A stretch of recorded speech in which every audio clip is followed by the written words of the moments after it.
Bismillahirrahmanirrahim. Assalamualaikum warahmatullahi wabarakatuh. Alhamdulillah Rabbil Alamin. Wassalatu wassalamu ala ashrafil anbiya wal mursalin. Wa ala alihi wa sahbihi ajma'in. Amma ba'd. Tuan-tuan dan puan-puan, sidang penuntun yang dihormati sekalian. Berjumpa lagi kita dalam siri perbincangan kita. Dan siri perbincangan pada kali ini berubah kepada dialog wanita. Ini adalah siri pertama dalam dialog wanita ini yang membawa tajuk forum yang berbunyi mengenali identiti wanita Islam di Malaysia. Ini kita cuba angkatkan sikit martabat tajuk-tajuk kita supaya lebih semi-akademik. Jadi kita ada ahli-ahli panel yang hebat-hebat semuanya yang kita pilih untuk memberi pandangan kepada para penonton sekalian. Kita ada 4 orang panel yang bagus-bagus. Pertama sekali ialah Puan Hajah Azlina Rozi Muhammad Ghaffar, iaitu Consultant Psychology Clinical, Klinik Psikologi Azlina. Ini orang pengamal. Pengamal. Kemudian yang kedua, Dr. Siti Suhaila binti Ikhwani. Ini pensyarah orang akademik, pensyarah kanan di Fakulti Sains Sosial dan Kemanusiaan, Universiti Teknologi Malaysia, Kuala Lumpur. Yang ketiga, Dr. Arfah Abdul Majid, pensyarah kanan Jabatan Pengajian Kenegaraan dan Ketamadunan, Fakulti Ekonomi Manusia, Fakulti Ekologi Manusia, UPM. Dan yang keempat ialah Profesor Datin Dr. Rahana Abdullah, iaitu pengarah Akademi Pengajian Islam Universiti Malaya. Kita akan ada selama 2 jam. Dan seboleh-bolehnya saya nak santaikan perbincangan ini supaya menjadi perbualan yang menarik, dan saya macam biasa Mahmud Zudi akan menjadi moderator yang tidaklah begitu berkuasa sangat, dan kita ada penerbit yang setia iaitu Dr. Basri Hussein yang sentiasa menerbitkan program-program kita ini. Baik, saya terus pergi kepada soalan pertama. Soalan ini saya nak tanya kepada semua panel. Soalan yang sama. Saya nak buka mula soalan ni dengan cerita masa saya muda-muda dulu. Ni orang-orang panel ni, dia orang muda-muda ni, dia tak pernah dengar radio zaman saya dulu. Radio zaman saya dulu ada cerita yang, satu program yang saya suka, iaitu program Siapa Saya. Iaitu memperkenalkan dia punya identiti. Siapa saya. Dan saya juga pernah baca sebuah buku yang ditulis oleh Presiden Anwar Sadat. Nama dianya Al-Bahthu An Zat, Searching of Identity. Dan malah saya sekarang ini cuba menulis satu autobiografi, satu siri yang saya namakan juga sebagai Mencari Identiti. Di mana akhirnya saya membuat kesimpulan, makin saya tua, makin saya tidak tahu apa identiti saya. Sama ada sebagai seorang ahli akademik ke, penulis ke, ataupun aktivis ke. Tapi kita nak tengok secara keseluruhannya wanita di Malaysia ini, wanita Islam, sama ada mereka mempunyai identiti yang jelas ataupun tidak ada identiti yang jelas, ataupun kalau lebih buruk lagi, mungkin mereka berhadapan dengan kecelaruan identiti. Kita tahulah kecelaruan identiti itu biasanya satu kata-kata yang dilabelkan kepada golongan orang ketiga. Orang ketiga yang bukan lelaki dan bukan perempuan. Kata orang kerana ada kecelaruan identiti. Saya pun tak tahu sama ada ini betul ataupun tidak. Nak kata betul takut orang human right marah. Nak kata tidak, takut para ulama marah. Okey, sekarang ni soalan yang saya nak kemukakan ialah saya nak jemput Haji Azlina dulu jawab. Kalaulah kita tanya wanita di Malaysia ni, siapa anda? Iaitu persoalan tentang identiti dia. Agak-agaknya macam mana mereka tu memperkenalkan mereka itu. Mereka suka identiti mereka itu dikenal sebagai siapa misalnya. Silakan Puan Azlina. Auzubillahi minasyaitonirrajim. Bismillahirrahmanirrahim. Terima kasih Datuk Prof. Assalamualaikum warahmatullahi wabarakatuh. Waalaikumsalam. Panelis Dr. Siti Sohaila, Dr. Arfah dan tim Prof. Dr. Rahana serta Dr. Basri sebagai penerbit ya pada petang ini. Ya. Saya pada petang ini saya rasa nak jawab soalan ni agak agak serius sebenarnya, sebab biasanya kalau daripada sudut psikologi kita boleh bagikan identiti ni kepada dua jenis lah, iaitu daripada sudut luaran dan identiti daripada sudut dalaman. Daripada sudut luaran ni biasanya apa yang kita nampak daripada sudut luaran lah, misalnya orang tu daripada sudut warna kulitnya kita boleh agak lah dia keturunan apa.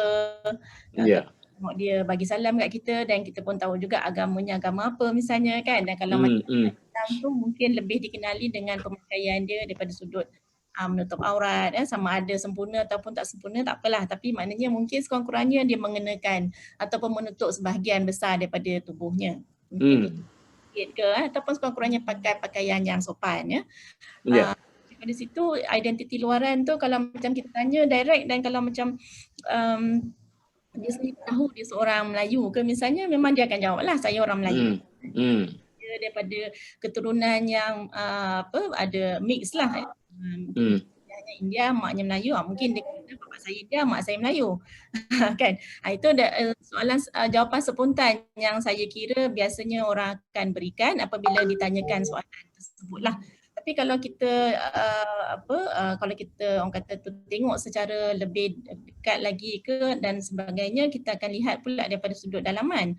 Dalaman ni misalnya ialah sesuatu yang kita kata dia boleh berubah lah. Identiti dalaman ni dia boleh berubah. Misalnya pandangan dia terhadap satu perkara kadang-kadang, ataupun mindset dia, cara dia berfikir dia, kegemaran tertentu ke. Misalnya kalau orang Melayu ni mungkin orang dah boleh identify dengan makanan dia. Misalnya makanan orang Melayu ni biasanya memang makan nasi lah, makanan ruji kan. Orang Melayu yang mungkin 100% makanan dia semua barat tu jarang lah. Tapi boleh jadi juga sebab saya lihat dengan proses globalisasi sekarang kalau kita dibesarkan daripada kecil itu proses sosialisasi ya Datuk Prof. Tapi dalam abad ke-20 ni dengan proses globalisasi, maka kita telah didedahkan daripada kecil lagi dengan pelbagai jenis perkara-perkara yang hinggap dalam budaya kita. Kalau budaya kita orang makan nasi, sekarang budaya kita orang makan spaghetti. Anak-anak sekarang pun bangun pagi makan nugget. Anak kita pun malas nak masak, agaknya nak cepat goreng nugget je lah masak kaya. Jadi kita mungkin sedikit sebanyak saya lihat lah ya Datuk Prof secara jujur lah, anak kita mungkin dah ada sikit hilang lah daripada sudut makanan. Dan saya ada sikit pengalaman lah duduk di luar negara. Saya pernah duduk di Qatar selama 3 tahun. Dan saya pernah belajar dulu di United Kingdom kurang 5 tahun. Dan bagi kanak-kanak pula yang mungkin pernah melalui episod pembesaran dia di luar negara ya. Terdedah pula budaya lain ya. Jadi mereka ini kita panggil dia third culture kids. Contohnya macam anak saya masa duduk di Qatar 3 tahun tu, dia pergi ke sekolah international. Di sana dia memang bergaul dengan kanak-kanak lain lah, orang Arab dan satu dunia lah ya. Ada kawan dia daripada Brazil, daripada Amerika, daripada pelbagai negara Arab, daripada Malaysia pun ada dan sebagainya. Jadi dia proses sosialisasi yang berlaku tu menyebabkan dia pun adopt ataupun mengambil dan terpengaruh misalnya dengan sebahagian daripada budaya orang lain yang bukan daripada budaya ibu bapanya. Dengan ini dia terbiasa juga dengan makanan tertentu, dengan pakaian tertentu, dengan cara percakapan tertentu dan sebagainya. Jadi sedikit demi sedikit juga identiti, kalau kita nak kata identiti Melayu yang mungkin asal tu, kalau kita nak kata tu mungkin ada sikit lah mungkin dah orang kata ada celup lah misalnya kan. Psikologi memang kita ada satu istilah yang kita panggil third culture kids ataupun kanak-kanak yang dibesarkan di dalam budaya yang ketiga, iaitu bukan budaya apanya. Dan sekarang culture kids ni dah berusia lebih 20-an sebab fenomena ini kita dapati pada tahun 80-an. Pada masa itu 8 tahun 80-an tu berlaku globalisasi secara besar-besaran. Maknanya manusia bergerak ramai dalam jumlah yang banyak. Ramai orang move, maknanya bergerak daripada negara asal dia dan bekerja di tempat lain, dan mereka membawa yang pertama dan menyebabkan anak-anak mereka terdedah kepada budaya lain dalam tempoh yang agak lama, dan anak-anak mereka pun terbiasa dengan budaya tersebut dan menganggap itu adalah sebahagian daripada identiti diri dia juga. Saya rasa saya berhenti dululah setakat ni, Prof. Mungkin sambung pada. Okey, terima kasih. Dah ada asas untuk bincang banyak tu. Dr. Suhaila, macam mana? Bismillahirrahmanirrahim. Assalamualaikum warahmatullahi wabarakatuh. Yang dihormati Profesor Emerita Datuk Dr. Muhammad Sudi, yang dihormati juga kepada ahli panel Puan Hajar Azmiah Rozi, Dr. Arfah dan juga Profesor Datin Dr. Raihana. Ini senior saya ni. Okey, tajuk yang dibincangkan tadi ini, soalan yang Datuk lemparkan tadi, saya teringat Datuk inilah soalan pertama di soal ketika sesi interview saya sebagai pensyarah di UTM. Maksudnya panel ketika itu dia bertanya kepada saya bagaimana saudari menggambarkan diri saudari sebagai wanita Muslim. Saya pada ketika itu itu jadi tajuk apa tu forum hari ni Ya, bila Datuk bagi tajuk ni memang saya terus teringat dan masa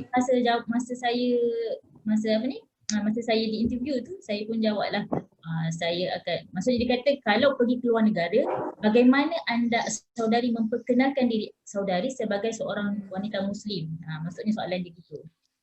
Saya jawablah saya akan beritahu saya seorang wanita Muslim berdasarkan kepada identiti saya. Macam itulah saya jawablah. Saya pun tak ingat antara itulah jawapan-jawapan saya.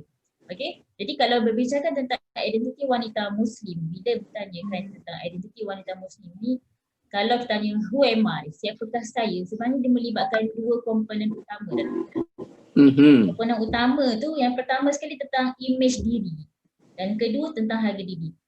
Komponen pertama imej diri ni, bila orang tanya kita siapa anda sebagai seorang Muslim, kita akan tanya diri kita, siapa aku? Kita menggambarkan tentang diri kita ni. Kita ni bagaimana sebenarnya? Kita tanya diri kita. Kita nak gambarkan personality diri kita ni bagaimana? Adakah dari sudut pemakaian kita? Adakah dari sudut tingkah laku kita?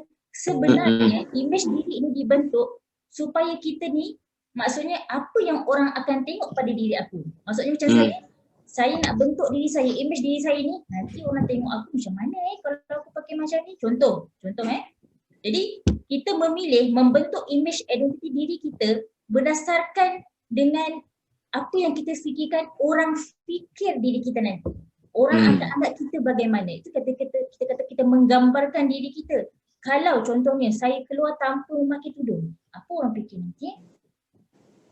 Kemudian kalau saya keluar tiba-tiba dengan memakai pudar, apa orang fikir nanti? Kita akan memikirkan apa orang lain fikir selain daripada apa yang kita faham tentang landasan Islam. Kemudian yang kedua tentang harga diri kita. Bagaimana kita menilai, menerima diri kita. Dari sudut apa? Dari sudut sosial kita, dari sudut fizikal kita, dari sudut psikologi kita. Sebagaimana Puan Hajar Azmiah cerita tadi, kita ada pelbagai color. Contoh macam saya orangnya tak berapa nak cerah. Tentu kan, betul kan? Jadi bagaimana saya menerima diri saya ini? Walaupun orang yang gelap, bagaimana saya nak expose? Sebab kebanyakan kita suka orang warna putih, kebanyakannya. Alhamdulillah suami saya suka orang yang berkulit gelap. Laku juga saya Datuk. Jadi personality kita tu, maknanya kita ni melihat diri kita ni, bukan lihat orang lain. Tapi masalah sekarang ialah wanita di luar sana kebanyakannya dia ada satu kita panggil impian nak jadi orang lain. Betul tak Datuk? Aha. Jadi orang lain dia nampak gambaran tu, nak jadi macam tu lah, nampak macam Datin Prof Raihana, seorang wanita yang berkejaya. Student Prof Raihana mesti nak jadi macam Prof Raihana lah, cantik, berilmu, berakademisi. Maknanya wanita kebanyakan dia nak jadi orang yang dia nak jadi tu. Di mana kemampuan dia tidak tercapai ke situ. Jadi dia membentuk diri dia, dia cuba untuk mencari identiti itu berdasarkan komponen tersebut. Image diri juga harga diri dia. Kemudian bagaimana konsep diri kita ni terbentuk, antaranya dari sudut image yang saya katakan tadi. Image, bagaimana nak pilih image? Saya dulu, saya ingat lagi saya berlakunya, saya panggil kecelaruan identiti jugalah maksudnya kan. Saya nak pilih image yang bagaimana ni, nak berpakaian bagaimana ni, nak jadi wanita yang bagaimana. Saya tanya diri saya sendiri. Okey, kemudian amalan dan norma budaya kita.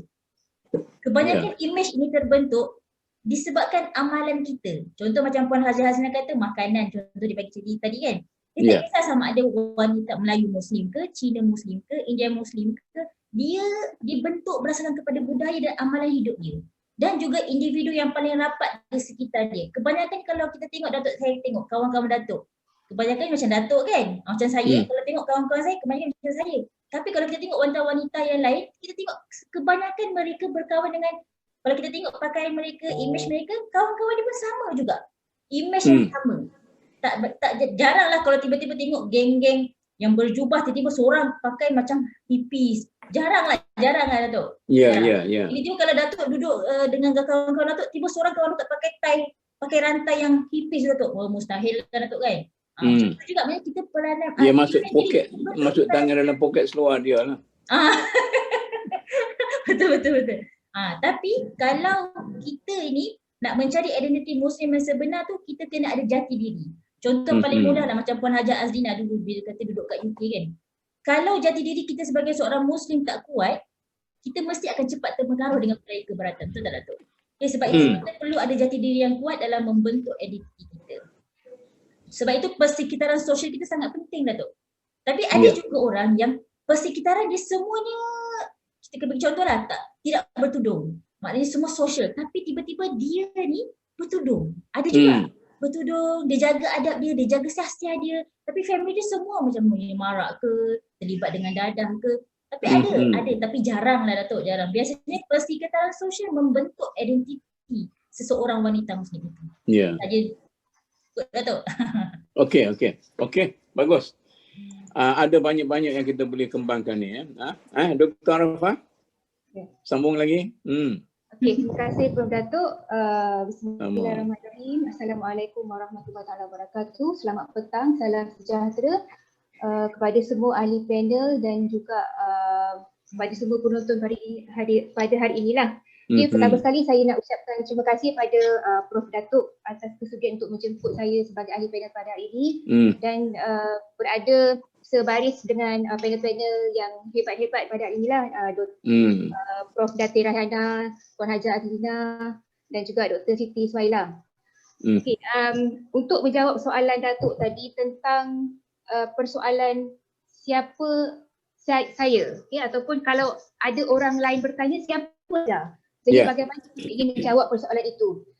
Sebenarnya saya pernah ditanya soalan ini waktu saya berada di London dulu, waktu saya sedang belajar di sana dululah. Kebetulan pada satu hari ni, dia ceritalah kita pun hari ni konsep santai-santai kan? Ya, ceritalah. Jadi kita kongsi-kongsi je lah Datuk hari ni. Yalah. Satu hari tu saya pergi ke sebuah bank, ada urusan lah. Dan saya perasan lah pegawai bank di kaunter tu sewaktu saya sedang menjalankan urusan tu, dia memandang saya dengan muka yang penuh dengan tanda tanya. Macam banyak persoalan bermain di fikiran dia. Saya perasan tu, tapi saya taklah fikir yang bukan-bukan. Saya just teruskanlah urusan saya pada ketika itu. Sebelum saya berpusing beredar nak balik, dia tanya, dia minta saya jangan pergi dululah. So dia kata, soalan dia pada masa tu, are you Arabs? Dia tanya saya, adakah awak orang Arab? Lepas tu saya pun masa tu dengan keadaan nak cepat kan, kita pun ada urusan lain juga pada masa tu. Jadi secara spontan, saya terus jawab, no, I'm Malaysian. Saya orang Malaysia. Sebab pada masa tu saya terfikir juga, saya nak cakap saya ni siapa? Saya nak cakap saya orang Melayu ke? Sempat juga walaupun nak cepat tu saya terfikir juga, sempatlah kan. Kalau saya cakap saya orang Melayu bukan ada di Malaysia je. Dekat Malaysia pun ada orang Melayu, dekat Singapura pun ada orang Melayu, Brunei ada orang Melayu. Jadi saya tak cakap saya orang Melayu. Kalau saya cakap saya Muslim pun orang Muslim dari mana? Jadi untuk menjawab, merangkumkan soalan adakah awak orang Arab tu, dan pada masa yang sama dia nak tanya saya ni siapa sebenarnya kan. Jadi untuk merangkumkan jawapan saya, identiti saya pada masa tu, saya terus jawab saya orang Malaysia. Sebab bagi saya Malaysia itu telah merangkumi identiti sebuah negara Islam, mewakili agama Islam dan juga sebuah negara majoriti etnik Melayu. Jadi bila bagi saya lah pada masa tu, sebab nak jawab secara spontan, jadi pada masa tu bila saya jawab saya Malaysian ataupun saya orang Malaysia, bagi saya itu telah merangkumi identiti kenegaraan saya, telah merangkumi identiti keagamaan saya dan telah merangkumi identiti ethnicity saya. Sebab tu saya just jawab satu identiti saja, identiti selaku orang Malaysia saja pada masa tu. Itu saya punya pemikiran pada masa tu lah. Kebetulan memang saya pun nak cepat. Kalau saya ada ruang mungkin yang lebih lama, luas ke apa ke, mungkin jawapannya tak banyak lah. Tapi sebab kita memikirkan situasi lagi kan, jadi situasi di bank dan ialah tak sesuai lah nak jawab panjang-panjang. Jadi saya fikir itulah jawapan yang paling tepat lah bagi saya, tepat dan cepat untuk saya jawab pada ketika dan pegawai bank tu lah. Itulah Datuk, setakat ni dululah. Okey, terima kasih. Saya tu. Terima kasih. Lepas ni ada banyak orang lagi. Prof Rahana, Prof Datin, macam mana ni? Okey, terima kasih. Tiga orang jawab, tiga tak serupa. Jadi Profesor macam mana ni? Okay, terima kasih Datuk. Assalamualaikum warahmatullahi wabarakatuh. Salam. Silakan Puan Haji Azlina, Dr. Siti Suhaila, Dr. Arfa semua ya. Jadi terima kasih kepada penerangan dan pandangan yang dinyatakan. Soalannya pendek Datuk ya, tapi saya dia punya jawapannya tu agak panjang ya. Rata ya, saya setujulah dengan pandangan rakan-rakan panel tadi. Sebenarnya saya juga ada pengalaman pernah ditanya ya, tetapi ini dalam satu macam forum ya. Ya mungkin saya kata macam forum jugalah. Kerana pada masa itu saya diminta untuk memberikan satu ulasan terhadap satu dokumentari pendek berkaitan dengan bagaimana seorang wanita telah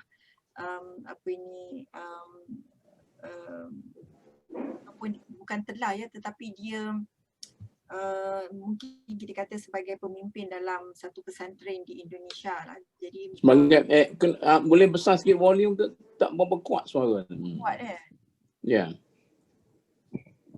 Rasa okeylah, sambil-sambil. Jadi okey. Mereka minta saya memberi satu ulasan berkaitan dengan apa yang berlaku dari sudut kepimpinan wanita dalam pesantren, sebuah pesantren di Indonesia. Okey.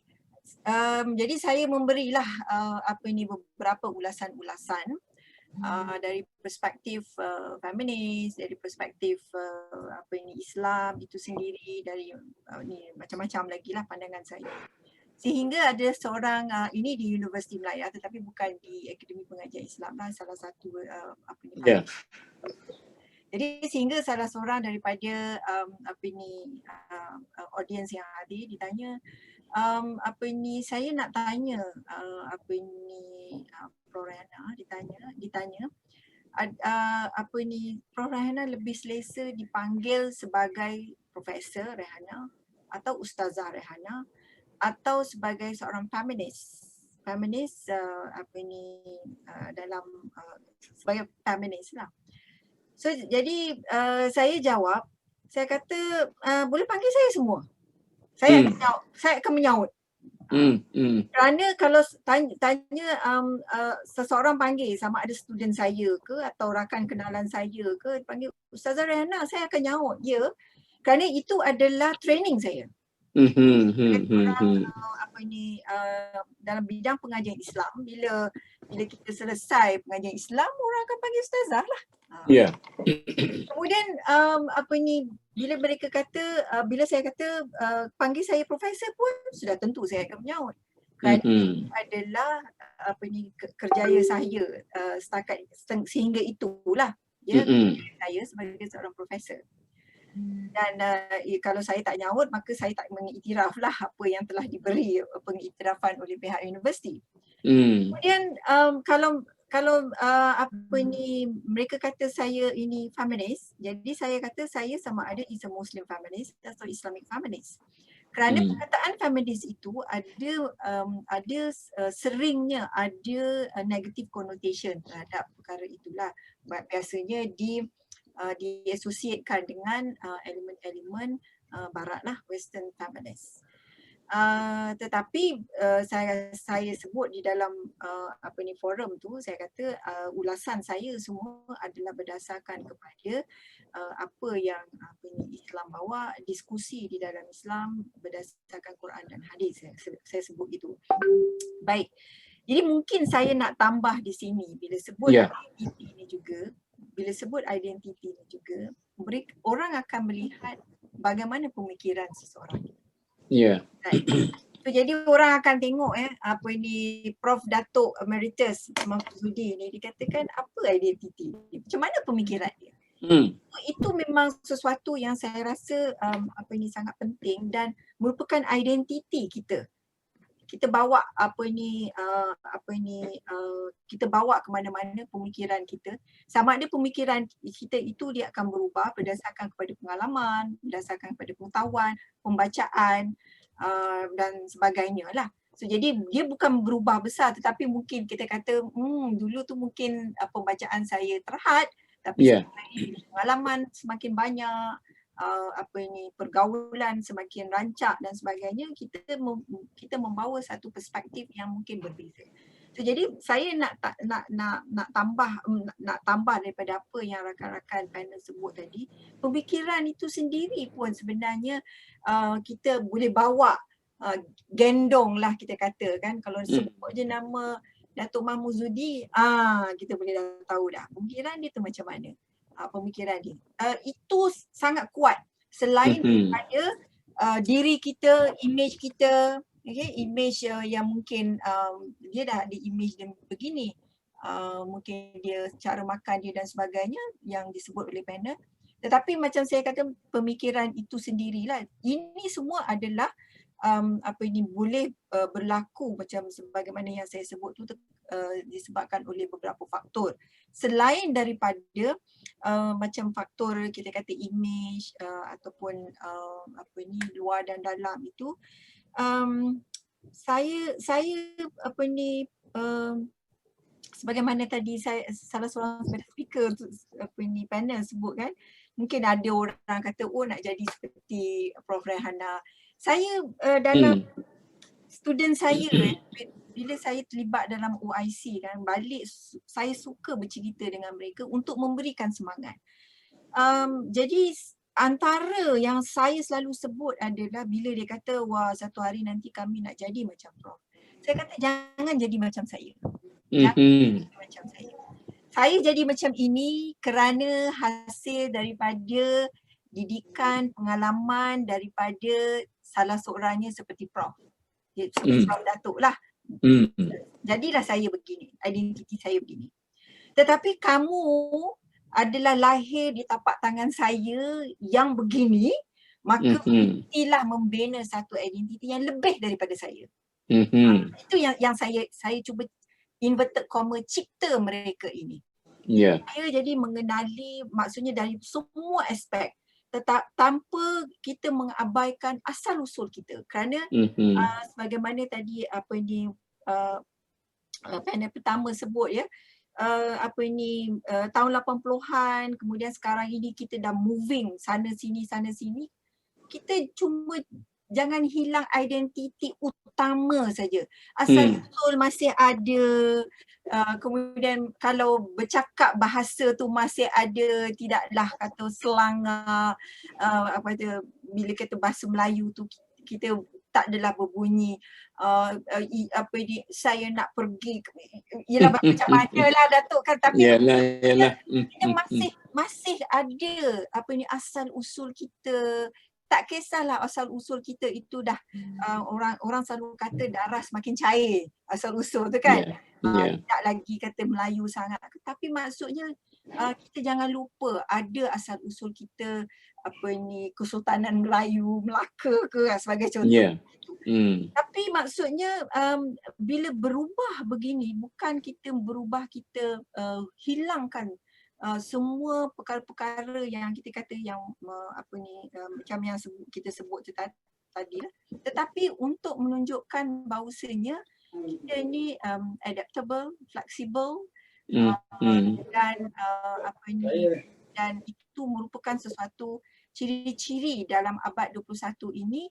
Anak-anak sekarang dah semakin apa ini, dia akan jumpa uncle dia orang itu, ya kan, mak saudara dia orang sini, entah dia sendiri besok ada isteri orang ataupun suami orang lain dan sebagainya. Jadi kalau ini sudah berlaku, dan saya rasa sudah memang berlaku, kita bagi saya kita jangan susah hatilah, jangan susah hati, kita terima itu sebagai satu yang apa ini, ciri-ciri sekarang. Sekarang dan merupakan memastikan supaya dia dapat mengukuhkan dan menguatkan masyarakat kita, walaupun namanya tu apa ini a mixed culture ke dan sebagainya. Tapi sebagaimana yang kita tahu, kalau misalnya sekarang ini kita hidup dalam kelompok coexistence dengan pelbagai budaya, ethnicity, religion, kita tidak anggap itu sebagai satu kelemahan, tetapi itu sebagai satu kekuatan dalam masyarakat.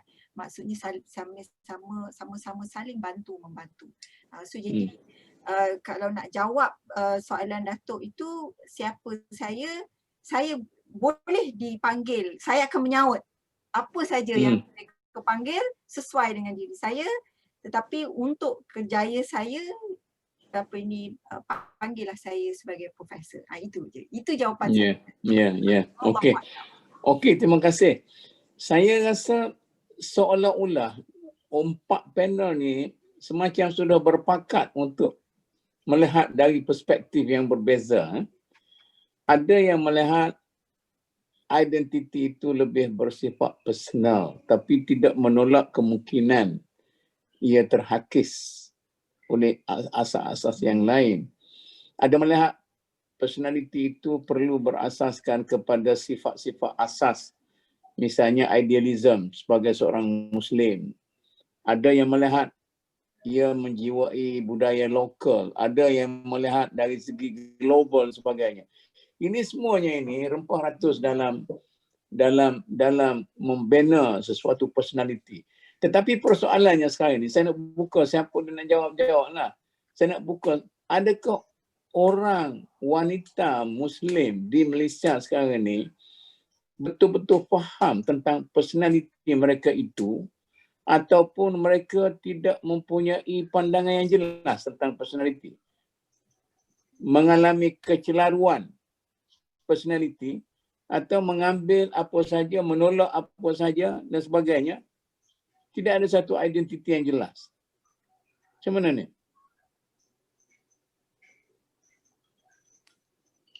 Siapa nak mula dulu? Puan? Okey. Datuk tu. Kalau Datuk kata macam wanita Malaysia sekarang ni tak seolah-olah mengalami kecelaruan identiti lah, ataupun kecelaruan personality. Saya tak tahulah, saya jangan tanya lah. Ini pandangan saya lah ya.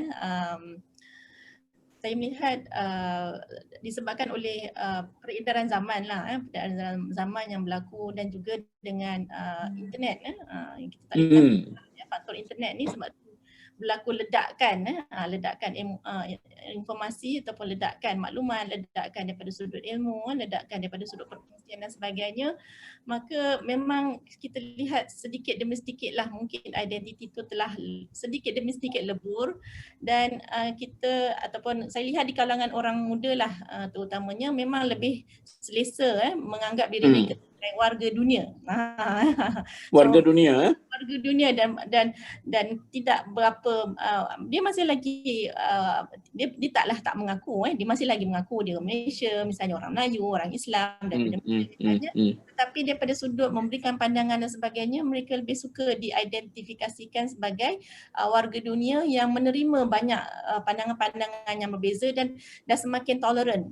Saya bagi contoh ialah apabila saya mengendalikan kes remaja dan juga orang muda yang ada yang datang berjumpa saya lah mereka terbuka daripada sudut menerima ideologi daripada sudut menerima pandangan-pandangan yang berbeza berbanding dengan mungkin generasi saya lah ataupun generasi yang lebih macam saya ni lah generasi datuk lah generasi muda yang umur 20-an ataupun bawah 30-an mereka memang terbuka dengan pandangan-pandangan seperti pahaman LGBT saya sebut secara langsung lah dan sebagainya, yang mana ini pada kita memang adalah masalah kecelaruan daripada sudut identiti dan memang daripada sudut psikiatri dan psikologi pun memang diiktiraf dan dipanggil satu sebagai gender identity disorder iaitu kecelaruan gender.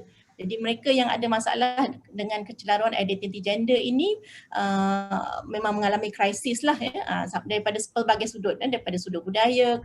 Kalau orang Melayu Islam pula memang mengalami krisis yang sangat nyata daripada sudut spiritual, bukan setakat sudut sahaja.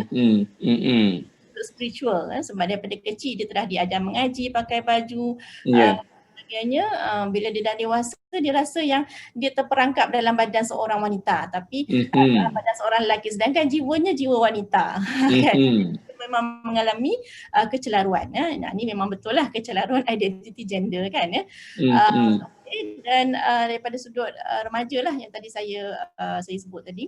Jadi remaja hari ini saya dapati mereka sangat selesa dan boleh menerima, boleh tolerate dengan orang yang ada masalah-masalah gender dan sebagainya dan boleh ni daripada satu sudut dia adalah saya lihat daripada sudut yang positif lah, maknanya positif dari sudut kita lihat remaja hari ini mudah memberikan sokongan kepada mereka yang ada masalah daripada sudut kecelaruan identiti.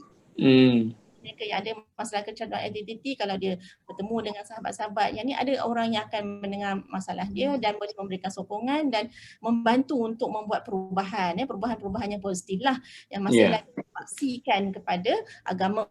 Kan ini kita nak paksakan kalau kita kata identiti wanita Melayu Islam ni kita nak pasakkan dia kepada agama lah yang identiti lain mungkin boleh berubah tetapi identiti daripada sudut agama ni pada saya tak sepatutnya berubah lah selagi dia seorang Muslim. Walaupun baru-baru ni kita ada kes-kes yang kahwin di kuil ke apa dan sebagainya.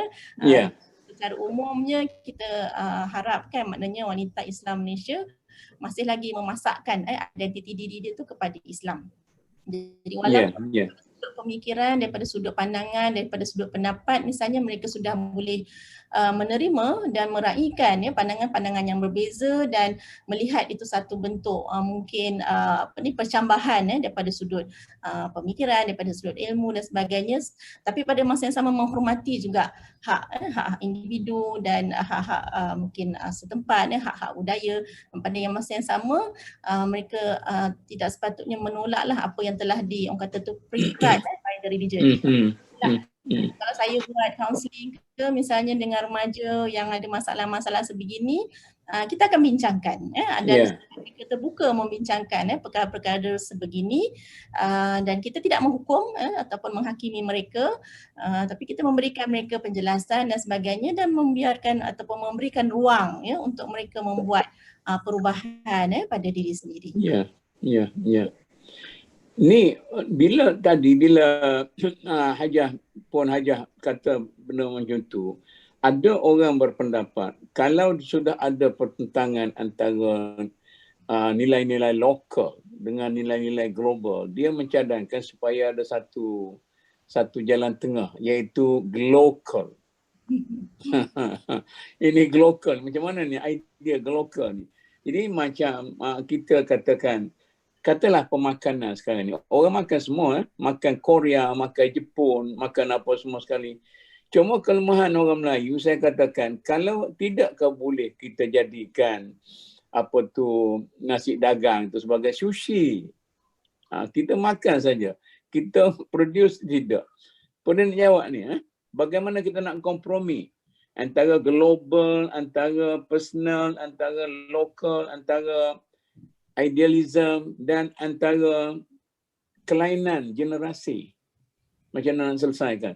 Supaya masyarakat Islam wanita di negara kita ini mempunyai satu istiqamah yang jelas dari segi identiti. Siapa nak jawab? Nak suruh saya tentukan juga ke? Ya, sambutlah. Dr. Suhaila. Okey, Prof. Ya.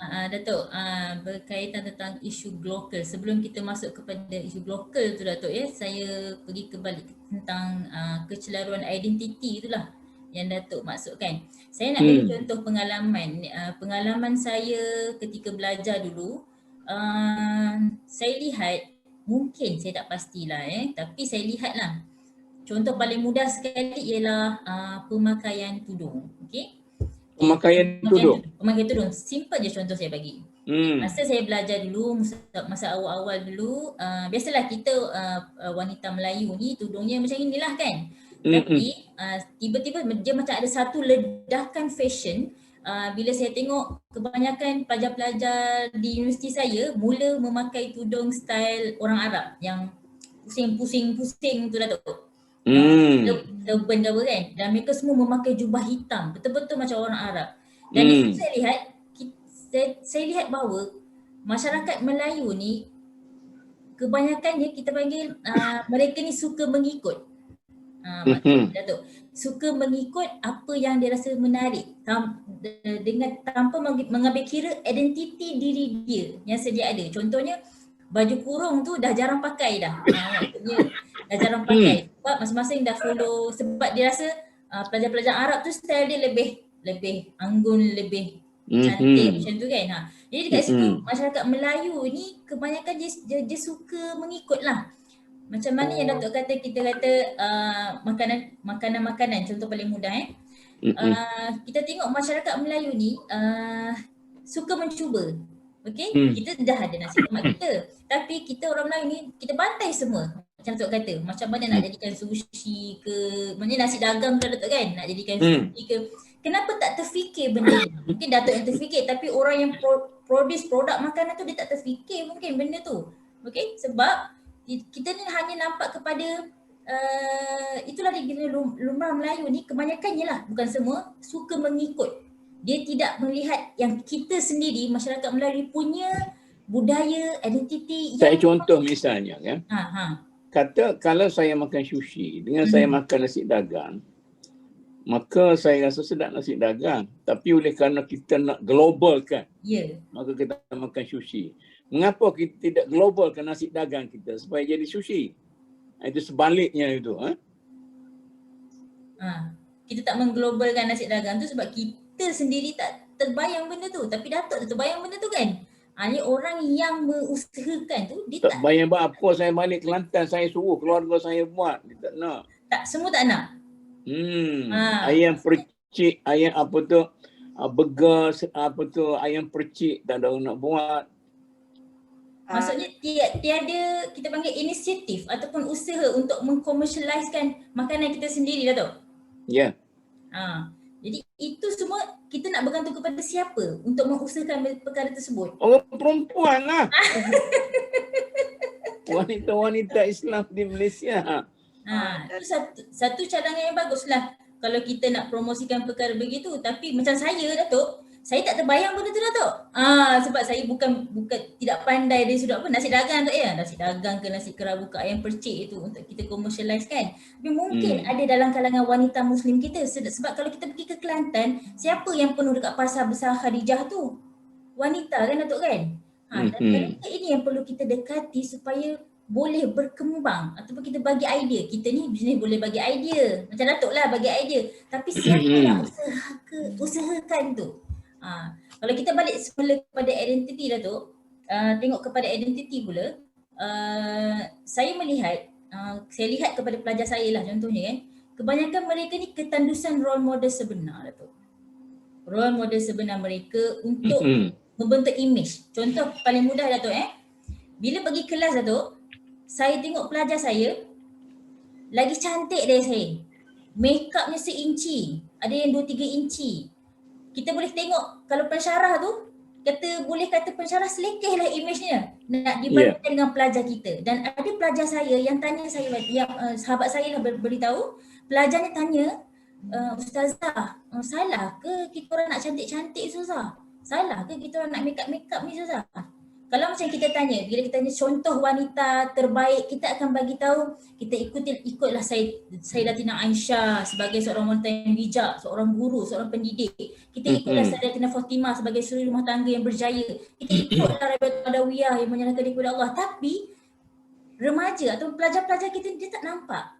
Dia tak nampak, oh dalam Al-Quran kata ni sekian-sekian, dalam hadis pun kata begini-begini. Tapi bagaimana? Dia lebih kepada apa? Visual tu. Figura yang boleh dicontohi. Itu kekurangan dia. Sebab saya tanya pelajar-pelajar kita sendiri. Contoh paling mudah, bagaimana pemakaian tudung yang sepatutnya. Saya tanya, awak tahu tak yang kita ni pakai tudung bukan setakat tutup leher je?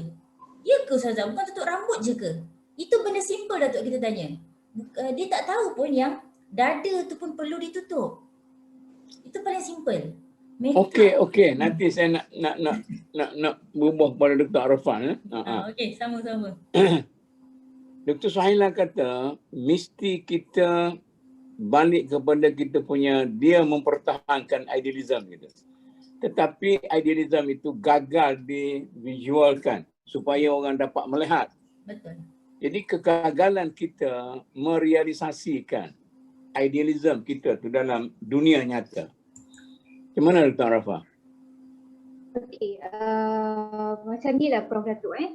Saya ada pandangan saya tersendirilah dalam isu ini yang berkaitan dengan kecelaruan identiti masyarakat Islam pada hari ini, dan juga sejauh manakah kita nak menjadikan idealism ataupun teori-teori tadi menjadi realiti. Kita nak perkara identiti yang telah digariskan dalam ajaran Islam itu menjadi realiti dan boleh dipraktikkan, diaplikasikan dalam kehidupan harian masyarakat Islam pada hari ini. Jadi untuk menjawab persoalan ini, saya ingin melihat kepada pendekatan keagamaan pada hari ini. Adakah kita sedar sama ada masyarakat Islam di Malaysia dalam beragama pada hari ini, kebanyakannya, tak semua tetapi kebanyakannya cenderung untuk menumpukan kepada urusan-urusan agama, ibadat-ibadat, amalan-amalan yang bersifat eksoterik, bersifat luaran, bersifat yang syariah tu betul lah syariah, tetapi kita menemukan perkara-perkara yang urusan-urusan ibadat yang bersifat ritual.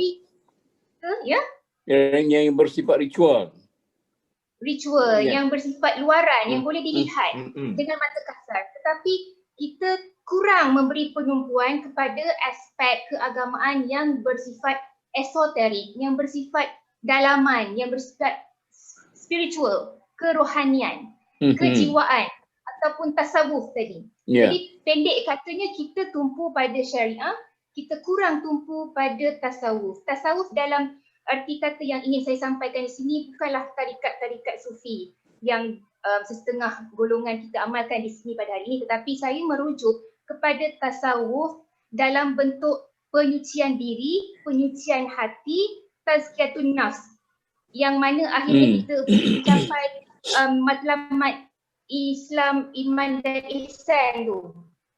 Jadi bukannya tasawuf yang tarikat-tarikat tadi, tapi tasawuf dalam bentuk itu, yang dalam bentuk yang pengenalan diri, penyucian diri dan hati.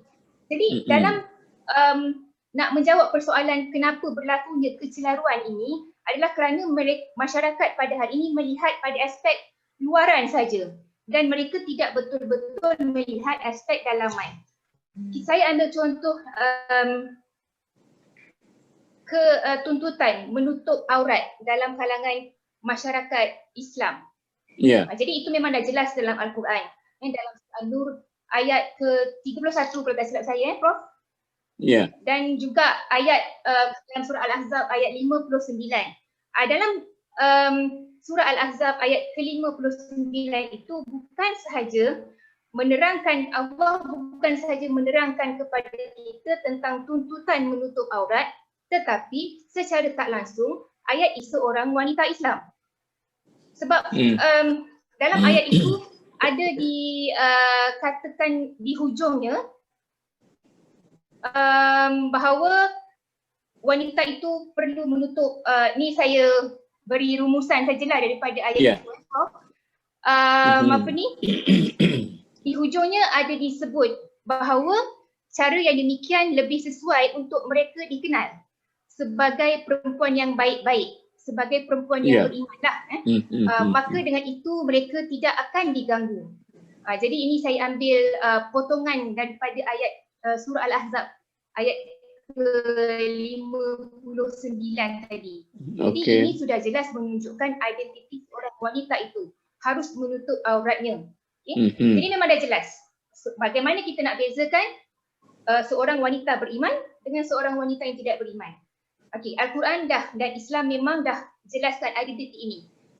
Orang Islam pun dah tahu tentang tuntutan menutup aurat ini.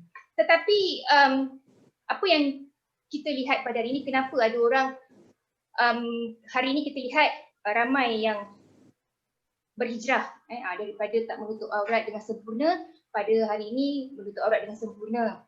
Namun esok-esoknya berubah imej balik kepada imej sebelum itu. Lusa berubah balik. Itu bintang filem. Jadi identiti itu sentiasa berubah-ubah walaupun Al-Quran dah jelaskan inilah identiti seorang wanita Islam dan wanita beriman. Tapi kenapa ada golongan yang masih kurang jelas, macam masih lagi bercelaru, siapa diri dia, apa yang dipatut pakai selaku wanita Islam. Jadi bagi saya, kalau seorang wanita itu faham sebenar-benarnya kenapa dia perlu menutup aurat, maka isu kecelaruan ini tidak akan timbul. Maka tidak akan timbul perubahan imej setiap hari. Hari ini dia pakai begini, esok dia pakai begini. Sebabnya, semua orang menutup aurat tu mungkin tahu. Dia menutup aurat kerana ianya termaktub dalam Al-Quran, ianya adalah tuntutan. Tetapi prinsip di sebalik menutup aurat itu, adakah semua orang sedar? Prinsip yang tersirat di sebalik penutupan aurat seorang wanita itu adalah prinsip kehormatan. Prinsip tentang maruah diri, maruah dan harga diri seorang wanita.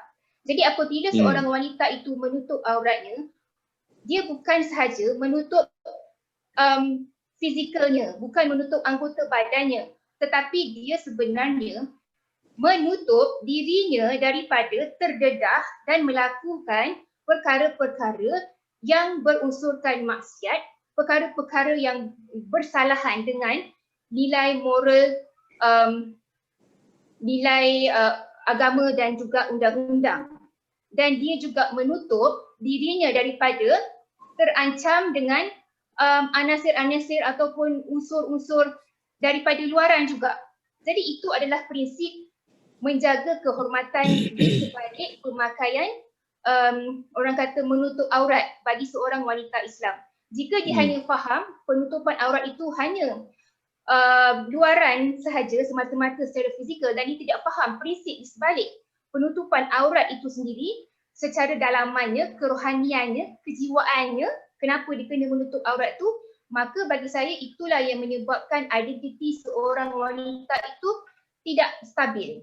Akan nampaklah dia nampak bertukar-tukar imej setiap hari. Jadi itulah yang saya ingin katakan berbalik kepada pendekatan keagamaan masyarakat kita pada hari ini. Seharusnya kita menumpukan pada kedua-dua aspek. aspek luaran dan aspek dalaman. Okey. Jadi pengamalan Islam itu lebih komprehensif. Jadi bukanlah bersifat sebahagian saja macam tu. Jadi setakat ini dulu lah Prof. Okey. Dia bila kita bincang ni Prof Rahana, dia bagi ahli fikir dan tokoh-tokoh sosial yang melihat dari segi proses sosialisasi itu. Katakanlah saya ambil contoh yang Dr. Arafah sebut tadi tentang penutupan aurat. Proses sosialisasi, kadang-kadang kita rasa kita nak suruh masyarakat kita tutup aurat. Tetapi kadang-kadang pemimpin masyarakat berbeza pendapat sama ada kita nak mulakan kemudian kita biar dia berkembang ataupun kita nak paksa. Itu metod-metod yang berbeza. Proses sosialisasi itu diterima semua tapi orang berbeza dalam mencari pendekatan. Macam mana? Ya, terima kasih Datuk. Saya rasa sebelum saya jawab yang itu kan, saya nak highlight satu point ya. Bila Datuk sebut kenapa nasi dagang itu tidak dibuat sushi. So jadi untuk makluman Datuk, saya suka menonton program-program yang berkaitan dengan makanan ini. Makanan. Walaupun tidaklah rajin sangat nak masak. Tapi tak apalah, saya tak gemuk tak apalah. Bagi saya itu satu terapi untuk saya tengok masakan-masakan.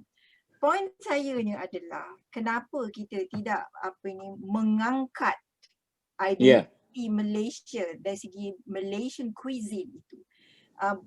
Nasi dagang, nasi kerabu itu diangkat di peringkat global. Kenapa mesti kita nak menjadikan dia daripada nasi dagang kepada sushi? Identiti Jepun adalah sushi. Identiti Korea dari segi makanannya adalah jinggimbap. Muda ni punya itu saya tak tahu tu. Sos gochujang lah ke apa. Jadi nama-nama itu sudah masuk dalam pasaran kita. Jadi saya nak sebut dua program makanan yang saya nak share dengan Datuk. Satu adalah My Kitchen Rule. Yang ini pada tak ingat tahun bila, tetapi ada dua Indonesian yang duduk di Australia. Dia masak dan dia menggunakan perkataan I use sambal. So jadi dalam tokoh-tokoh atau chef ini, sambal tu tidak ada English translation. So dia kata I cook this with sambal. Dan yang keduanya dia menggunakan bila dia masak dia guna beef rendang. Dia tak gunalah fried beef ke apa ke beef rendang. Kemudian ada juga dia menggunakan istilah seperti dia menggunakan pandan leaf. Jadi ini adalah identiti kita sebagai Nusantara. Kemudian satu lagi dalam program Marion's Kitchen di Australia, dia mengajar kita Malaysian laksa lemak, kari laksa. Poin sayanya adalah kita mengangkat identiti Malaysian cuisine kita itu ataupun apa-apa saja kan, kita mengangkat sampai ke peringkat global, orang tahu. This is the identity of Malaysian Muslim. Itu maksud saya. Jadi bukan nanti dulu itu betul lah tu, tetapi itu saya kata kecelaruan tu. Misalnya siapa yang memperkenalkan tu? Orang kita ke orang lain? Kena kita lah, kerana kita. Yang berlaku di Australia tu siapa dia? Yes. Yang berlaku di Australia itu kerana dia ini adalah ibu dia orang Thai, bapa dia orang Australia. So jadi dia ada, tu saya kata influence by the Nusantara ni lah, regional punya makanan. So jadi kata kari laksa lemak atau kari laksa dia panggil. Tapi kalau yang saya sebut tadi rendang, sambal itu dia daripada asal usulnya daripada Indonesia. Nanti saya nak tanya sikit kan. Macam ni. Macam yang Dr. Arafah bangkitkan tadi dari segi hijab, dari segi tutup aurat. Jadi saya terkejut tengok Neelofa. Bila dia nak lebih lebay lagi, dia tutup macam jadi orang Arab. Masyarakat kita, bila nak pakai dengan sempurna, dia tak sempurnakan. Dia tidak kembangkan idea pakaian Melayu tu. menjadi pakaian Islam, pada Muslim busana yang cukup. Tapi dia ambil orang Arab tu yang macam mana ni? Ataupun kita mengalami kebankruptan identiti. Saya tak rasalah kalau busana ataupun pakaian kita bankrupt, sebab saya rasa banyak sebenarnya kita punya busana yang boleh kita guna. Sama ada dia nak panggil maxi ke jubah ke, nak panggil blouse ke, nak panggil pakaian-pakaian yang baju Melayu, baju kebaya dan sebagainya yang boleh kita gunakan memenuhi kriteria dan ciri-ciri muslimah lah. Tu memang kita ada. Saya tak fikir itu satu bankrupt. Cumanya Datuk, kalau kita pergi dekat negara-negara Timur Tengah, anak-anak kecil mereka dia tak pakai tak ajar anak-anak dia pakai tudung ke dan sebagainya, dia tak ajar. Keluarlah berlari budak-budak kecil ni yang perempuan ni pakai sleeveless. Yang saya cakap yang kecil-kecil. Yalah. Kalau kita di Malaysia, cuba tengok. Ibu bapa telah ajar anak-anak daripada kecil umur 2-3 tahun memakai tudung. Okay? Saya bukannya menafikan, menyokong sana ataupun menidakkan itu. Kedua-duanya itu ada proses pendidikan. Sebab bagi saya pendidikan dan yang sangat penting dan terbesar adalah di rumah, keluarga. Kalau di Malaysia dari kecil-kecil kita umur 2-3 tahun, cucu saya pun macam tu juga. Suka tengok dia suka tengok mak bapak dia keluar pakai. Sebab dia kata kalau pakai tudung tu tanda nak berjalan. Kalau dekat rumah dia kata tak pakai tudung tu tak berjalan. Dia tak suka lah. Yang dia sukanya berjalan, bukan tudungnya tu. Okey. Tapi bagi saya itu adalah proses pendidikan. Ada juga di peringkat kita. Kalau kita pergi ke negara-negara macam Timur Tengah ke apa dan sebagainya, dia tak ada. Dia anak-anak je kan mungkin rambutnya brunette, blonde dan sebagainya, sleeveless. Bagi dia okey, itu budak-budak. Dia belum ada taklif dekat situ. Jadi kenapa bagi dia bagi pandangan mereka, ibu bapa ni, kenapa kita nak suruh budak-budak ni pakai? So jadi ini yang kita panggil cara perspektif masing-masing negara. Apatah lagi kalau di Malaysia ini orang akan netizen, orang-orang akan kata, hai kecil-kecil apa tak ajar, nanti bila kecil-kecil tak ajar nanti dah jadi rebung, sangatlah susah. Jadi ini biar kita sehingga kita ada pepatah Melayu, kalau nak lentur Datuk, kalau nak bulu biar dari rebungnya. Tu kalau tak ajar anak-anak dari kecil tak pakai tudung, pakai elok-elok tu, nanti dah besar lagi susah, bengkok nanti. So jadi benda ini dah terinfluence dalam ibu bapa, bimbang perkara-perkara ini akan terinfluence nanti anak-anak kita. Rosaklah masyarakat ini. So jadi itu kalau Datuk nak tanya berkaitan identiti lah. Dan bagi saya kita tak bankrupt. Saya tidak nak kata bankrupt. Saya nak kata macam tidak ada satu panduan yang jelas dalam proses sosialisasi yang dalam membentuk identiti kita. Sebagaimana saya sebut, proses sosialisasi yang paling besar dan utama adalah di rumah. Itu adalah sekolah pertama kita. Sekolah pertama, keluarga yang membentuk sebenarnya identiti kepada anak-anak itu. Saya mungkin saya terbaca, mungkin rakan-rakan panel yang lain yang terbaru sekali, iaitu Zayn Malik, ya, dia is a British singer, top British singer. Dia tidak berkahwin, ya. Zayn Malik ini adalah bapa dia Pakistani, maknya adalah British, tetapi mak dia convert to Islam. Kemudian dia tidak berkahwin, tapi dia ada pasangan dia yang mana Gigi Hadid. Dia itu adalah Palestinian. Brought up di Amerika, bapaknya Palestin, maknya saya rasa American kalau tak silap. So jadi mereka tidak berkahwin lah, memang dia pun sebut partner. So they have anak lah. Itu pun nak kata pengaruh global tu. Pengaruh global. So jadi bila nanti kalau Datuk pun kesempatan kan, apakah Zain Malik itu a Muslim? So jadi dia memang clear, dia kata he is no longer a Muslim. He is no longer a Muslim. Dan dia tidak percaya bahawasanya kita ni perlu makan sesuatu makanan, maksudnya dia tak sebutlah ayam ke daging ke, tapi maksudnya makanan yang perlu kita membaca Bismillahirrahmanirrahim, itulah untuk sembelih kan. Dia tak percaya. Dan dia juga tidak percaya daily prayers ni kita membaca dengan other languages, kata dia. Yeah. Tapi dia kata dia appreciate and respect. Dia kata masa kecil-kecil dia pergi mosque, pendidikan dia di rumah dan sebagainya, dia respect. Jadi ini yang dipanggil, memang salah satu je influence-nya adalah daripada globalisasi, dan dia melihat bahawasanya Islam itu sebagai satu kongkongan. Dia mengungkung dia lah. So jadi tapi dia kata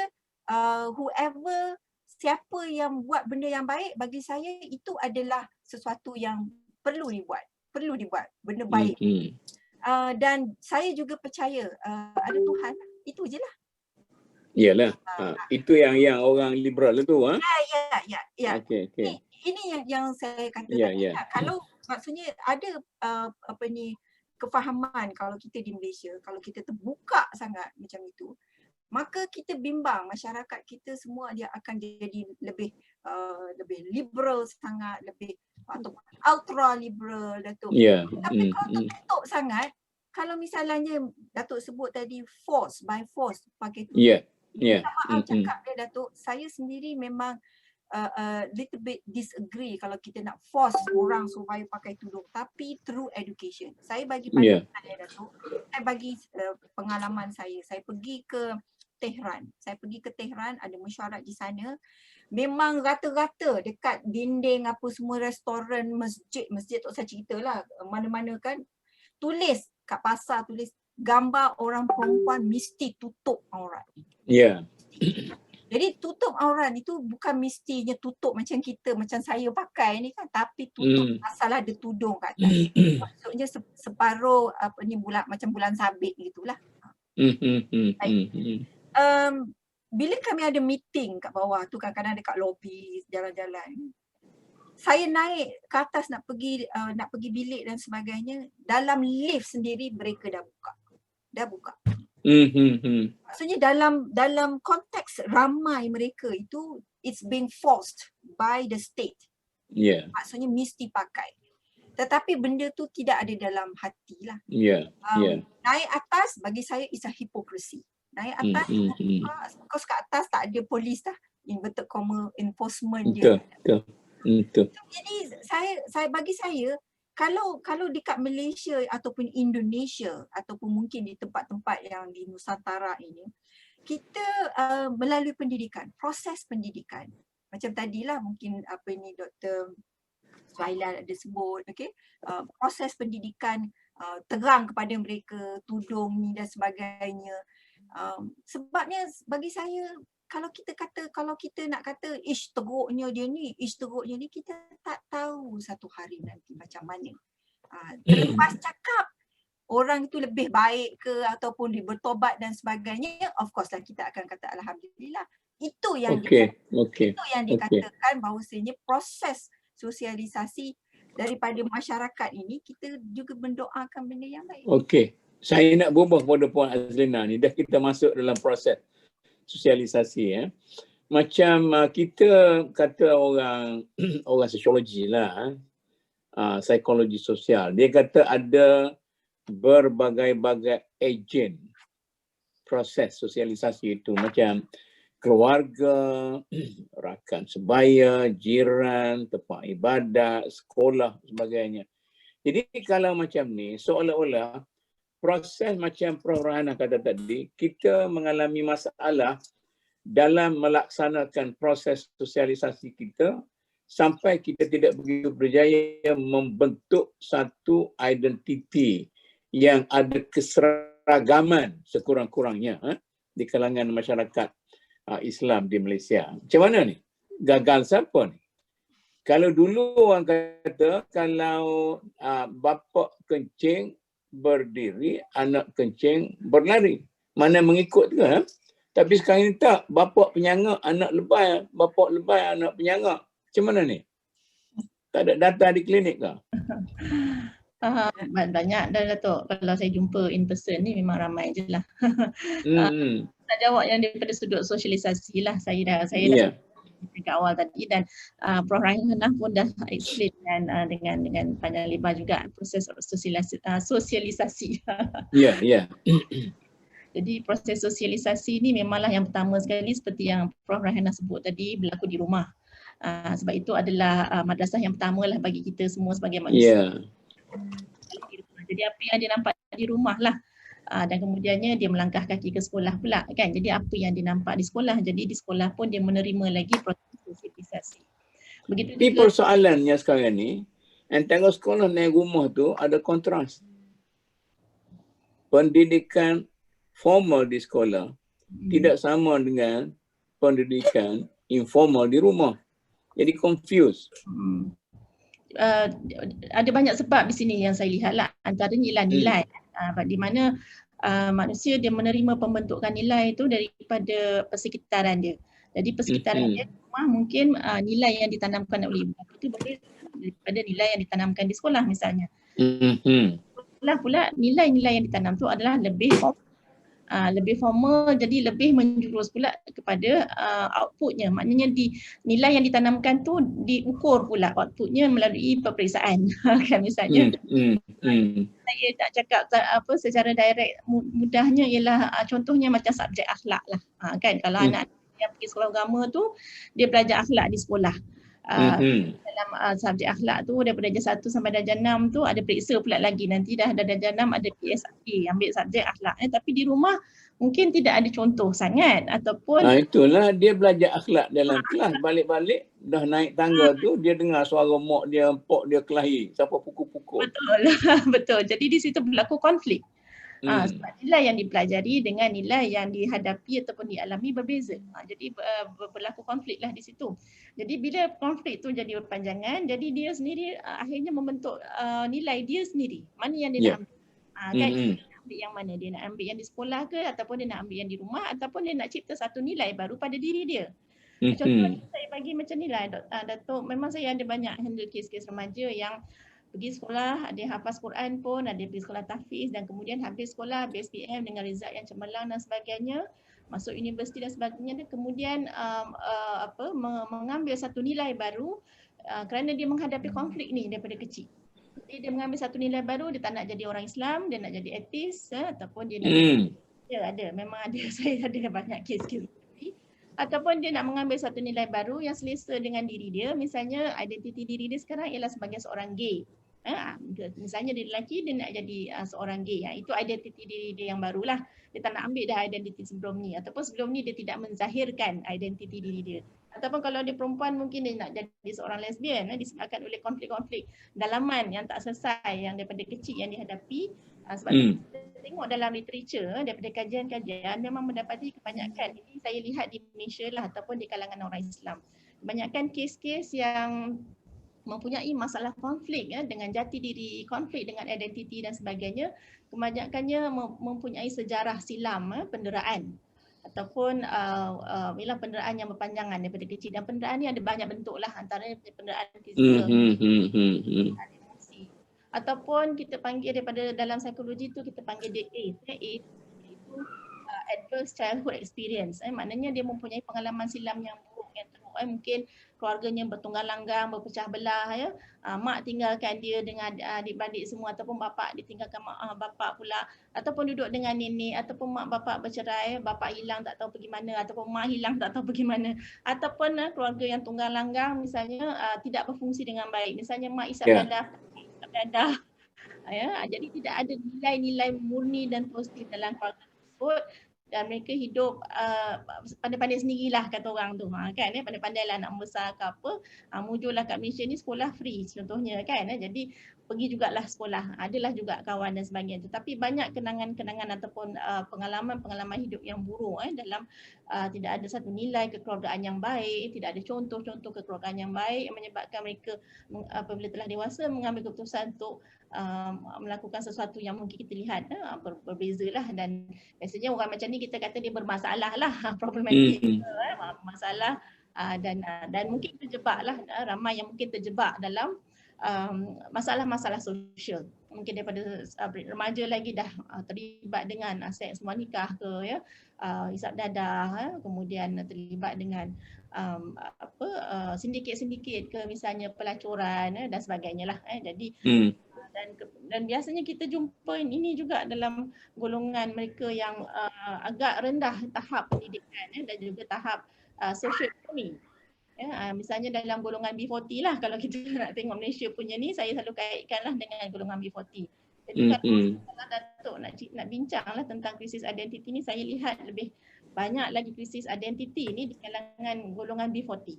Yang mana kerana oleh tahap sosioekonomi yang rendah. Jadi betul lah Nabi kata ya, betul. Ada besar kemungkinan kepakiran tu boleh menyebabkan orang kufur lah. Betul Datuk, saya memang setuju dan saya berpendapat kita yang di atas ni lah, kononnya lah agaknya di atas ni, M40 ke T20 ni, kita lah yang bertanggungjawab untuk membantulah golongan B40 ni sekurang-kurangnya agar mereka celik pendidikan, sebab pendidikan sahaja insyaAllah yang saya lihat boleh mengubah pemikiran manusia, mengubah mindset, cara berfikir manusia, boleh mengubah dia punya under siege mentality ni, kita panggil dia siege mentality lah. Biasanya mereka yang berada dalam keadaan disadvantage daripada keluarga yang disadvantage, misalnya mereka cenderung untuk berada dalam satu siege mentality, iaitu berfikiran bahawa mereka ini sentiasa malang, mereka tidak boleh mengubah nasib mereka, tak ada apa-apa pun yang mereka boleh buat untuk ni, maknanya mereka akan menjadi orang yang pasif, pesimis, tidak ada masa depan, apa yang nak jadi jadilah, ya, kalau terpaksa buat benda ni, buatlah, seolah-olahnya tidak ada pilihan dalam hidup mereka. Ya, jadi mereka biasanya mempunyai mentality siege mentality yang menyebabkan minda mereka pun minda yang kita kata fixed mindset. Maknanya mereka gagal untuk melihat peluang-peluang ataupun kebaikan ke, ataupun melihat bahawa mereka boleh melakukan perubahan yang positif dalam hidup mereka. Jadi macam ni biasanya memang mengalami krisis. Krisis daripada sudut identiti dalaman, diri dia, pemikiran dia, dan juga mempengaruhi juga krisis daripada sudut luaran lah. Daripada luaran tu mungkin kita nampak dia sama ada bertudung ataupun tidak. Sebab saya tak jumpa mereka yang bertudung, wanita bertudung, tapi bila kita tanya rupanya tak sembahyang, tak tahu pun macam mana nak sembahyang, tapi pakai tudung sebab dia trend, cantik pakai tudung tak. Dan jadi trend masyarakat. Ya, betul lah tu. Jadi biasa juga kita jumpa tu. Jadi tak semestinya sebenarnya wanita berhijab tu sebenarnya dia betul-betul faham tentang agamanya. Ramai kerana trend, kerana fashion, kerana cantik, kerana nakkan suami sayang ataupun boyfriend dekat dia. Ini pun satu krisis juga ni, satu krisis suami juga ni.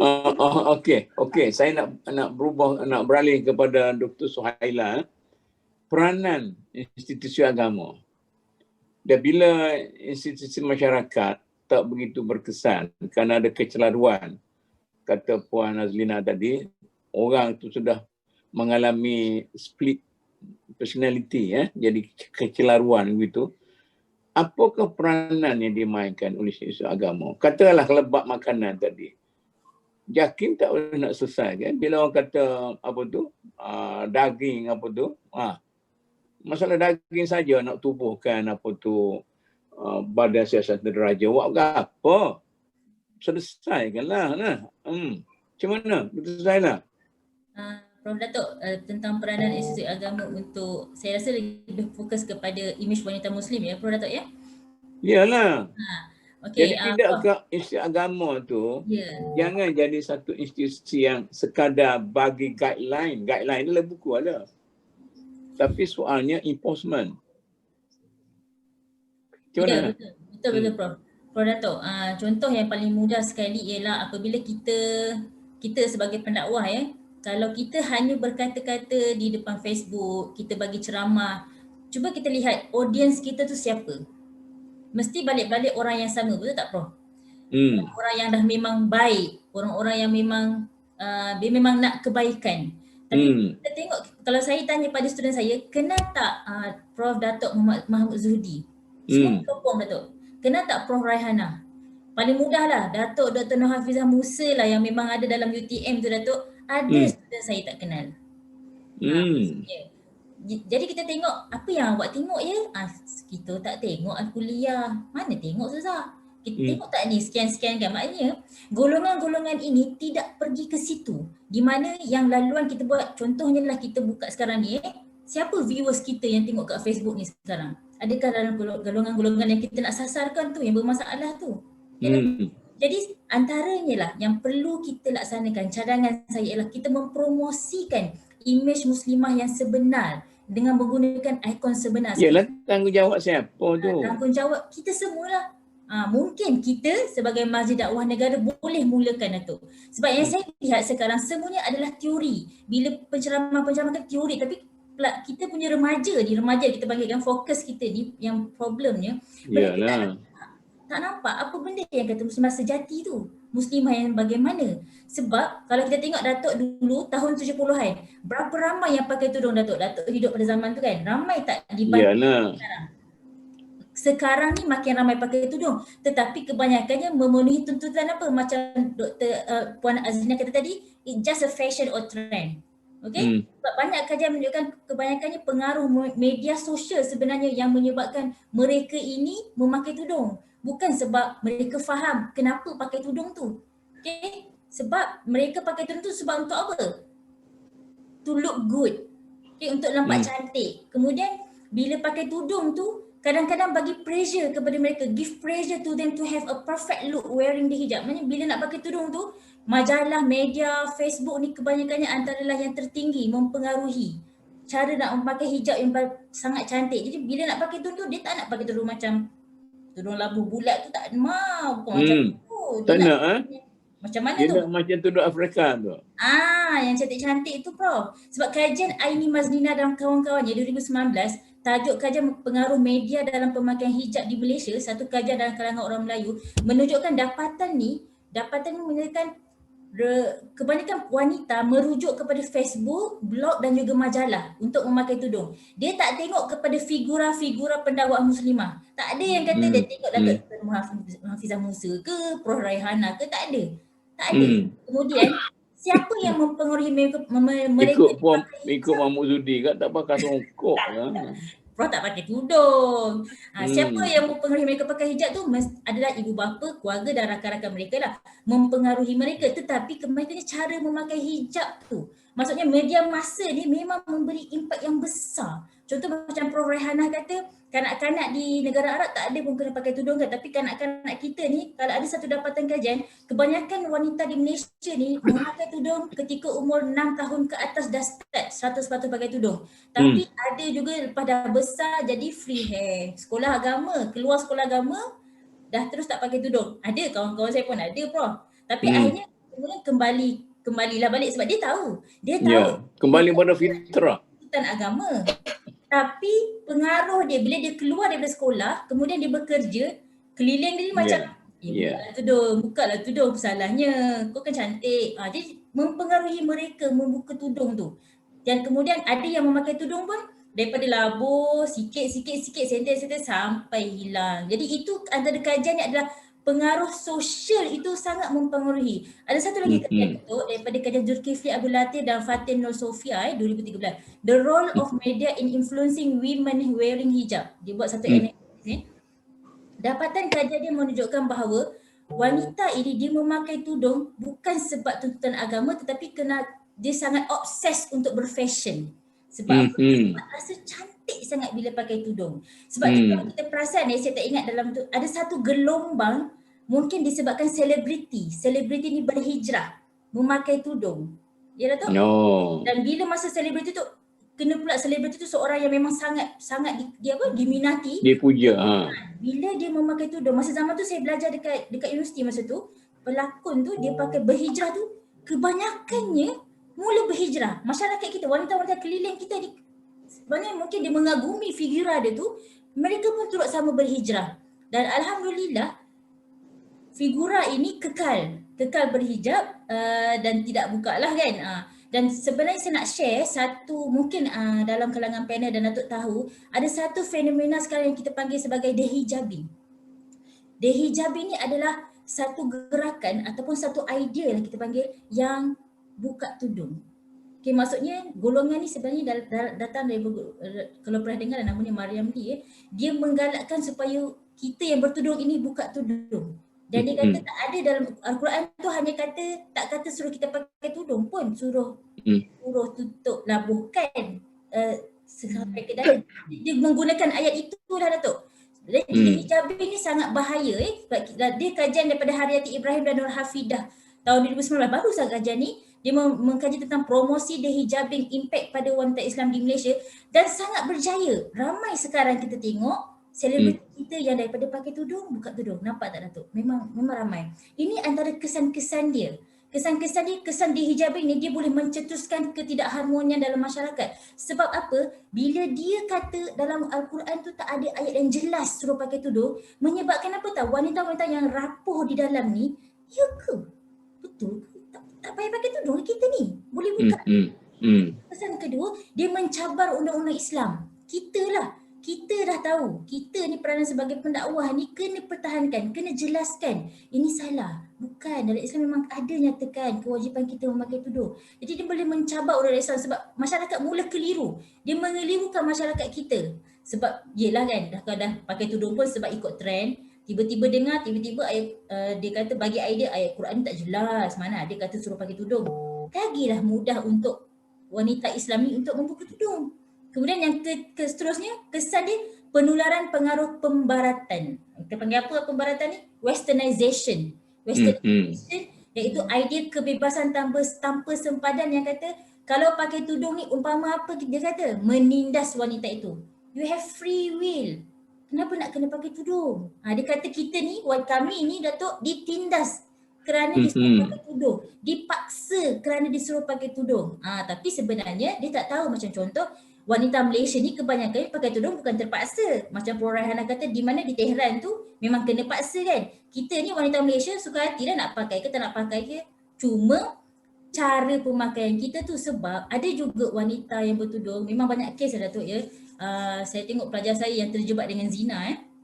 Saya ada pergi satu seminar. Dia sebutlah satu analisis crime penjenayah investigator tu, dia kata pernah tak dengar WeChat, pernah tak guna MyChat, pernah tak guna Timber apa semua tu. Datuk pernah guna, ada tak benda tu Datuk? Datuk ada WhatsApp dia kan? Ada. Saya tak ada. Benda-benda tu lah sebenarnya Datuk yang boleh invite berlakunya. Apa chat tadi? Jadi masa first time saya dengar chat Timber macam-macam lah dia sebut. Masa saya pergi seminar pedofilia tu Datuk, saya ni golongan-golongan duduk di depan, maknanya golongan-golongan pensyarah tau. Tapi yang belakang-belakang yang angkat tangan adalah golongan pelajar. Jadi penganalisis jangan kata tengok yang kat depan ni melopong je bila saya sebut perkataan-perkataan tu. Tapi tengok yang belakang, anak murid semua tahu. Rupanya itu adalah salah satu daripada platform yang mengakibatkan pelajar-pelajar kita terlibat dengan zina, terlibat dengan macam-macam masalah sosial. Sebab apa Datuk? Dalam contoh MyChat tu Datuk tak ada kawan siapa-siapa, tapi Datuk boleh cari siapa dia sekeliling Datuk. Dan anak murid saya sendiri mengaku dia berzina sebab dia berkenalan dengan seorang lelaki melalui WeChat. Okay? Kita tak kenal tapi dia macam ada ni lah. Dan dalam banyak-banyak apps ni, kebanyakan yang upload gambar adalah wanita bertudung. Tapi subhanallah, Masya Allah Datuk, istighfar, harap Datuk tak adalah apps tu ya. Pakaian tidak melambangkan. Pakaian tidak melambangkan. Dia pakai apa Datuk? Pakai tudung tapi pakaian terdedah Datuk. Seksi, menjolok mata. Itu menyebabkan identiti wanita Muslim Malaysia ni tercemar dengan tindakan mereka. Sebab ada yang hashtag Datuk. Cukup dah Dr. Suhaila. Panjang betul. Nanti kita bagi betul. Ni baguslah tu. Cuma kalau kita kena masa. Dr. Rafa, saya nak tanya kelemahan para pendakwah. Yang Dr. Suhaila dah sebut tadi kan, para pendakwah ada kajian, ada tapi bagaimana para pendakwah lemah dalam mempertahankan identiti masyarakat, terutama kena masyarakat Melayu perempuan. Ada? Itu saya lah. Okey. Macam mana? Okey, terima kasih Prof atas soalan tu.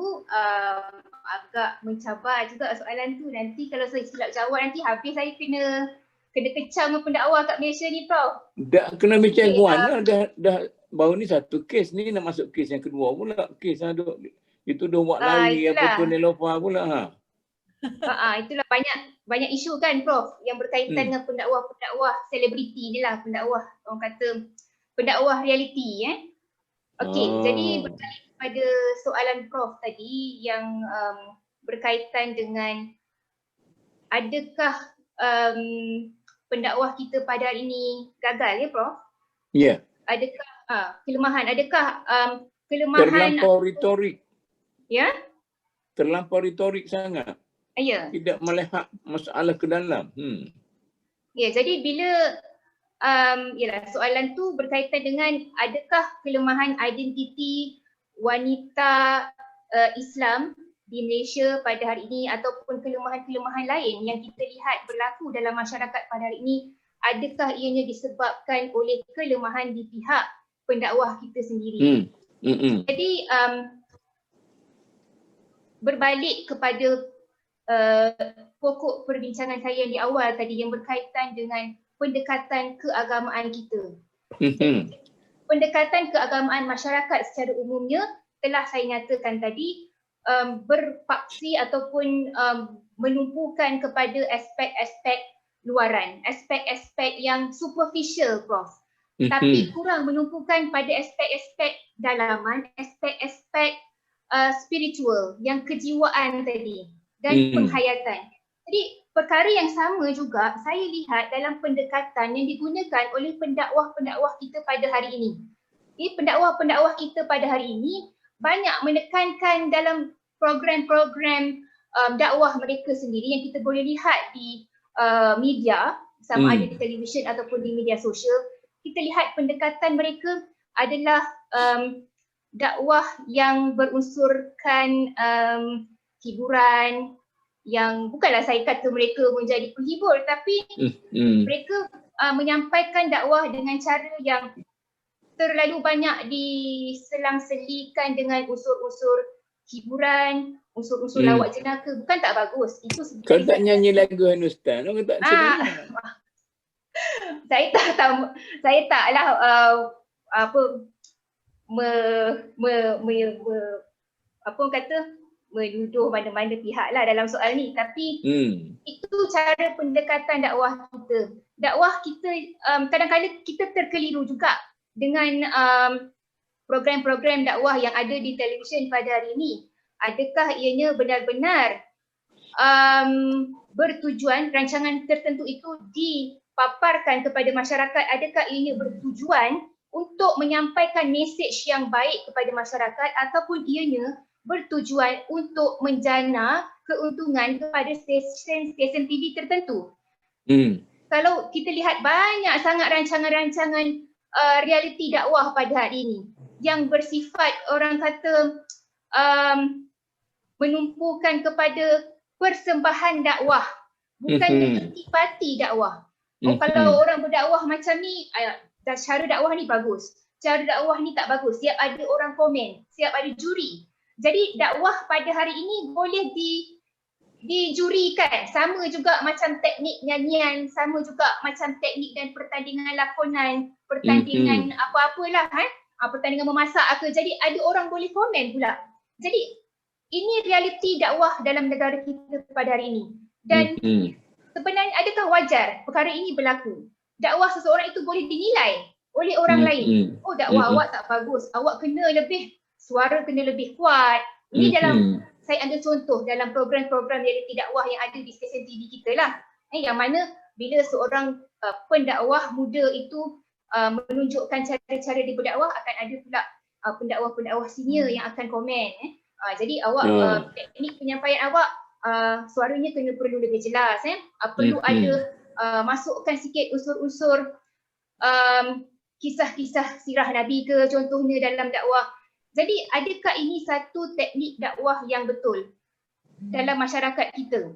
Jadi akhirnya bila program-program dakwah begini ditonjolkan dalam masyarakat kita,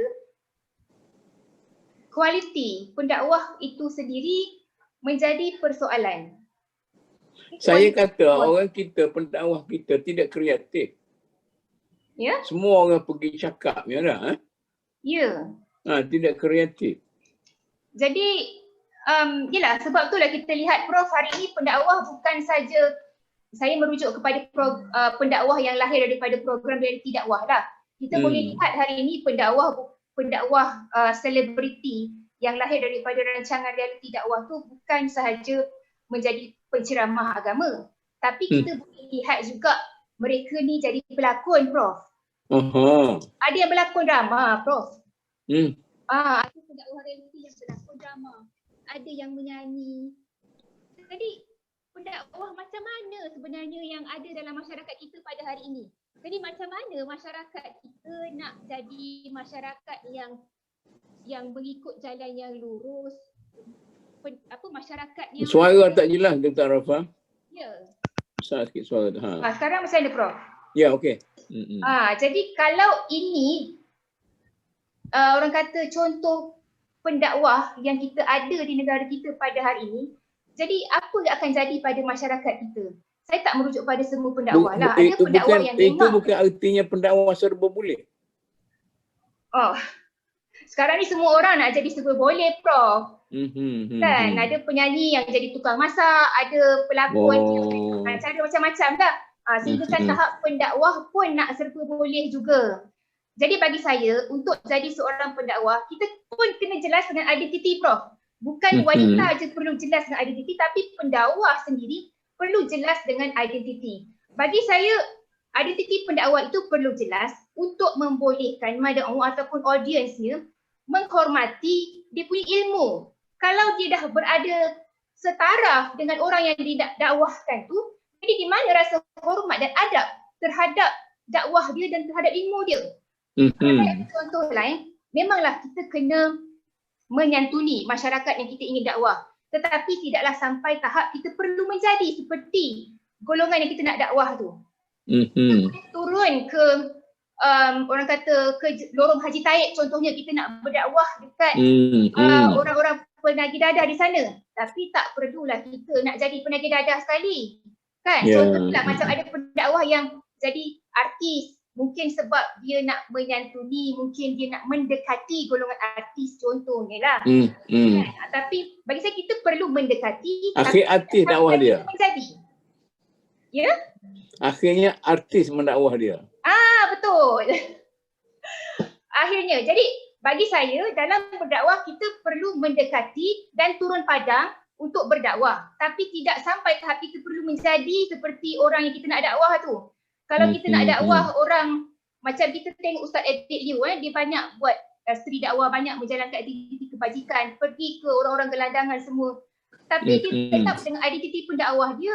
Dia bawa mesej Islam, bawa mesej kebaikan, tapi tak adalah sampai dia macam dia selalu pergi tengok orang-orang yang menagih dadah, orang-orang yang terlibat dengan aktiviti-aktiviti maksiat semua tu, tapi taklah sampai dia menjadi seperti golongan itu.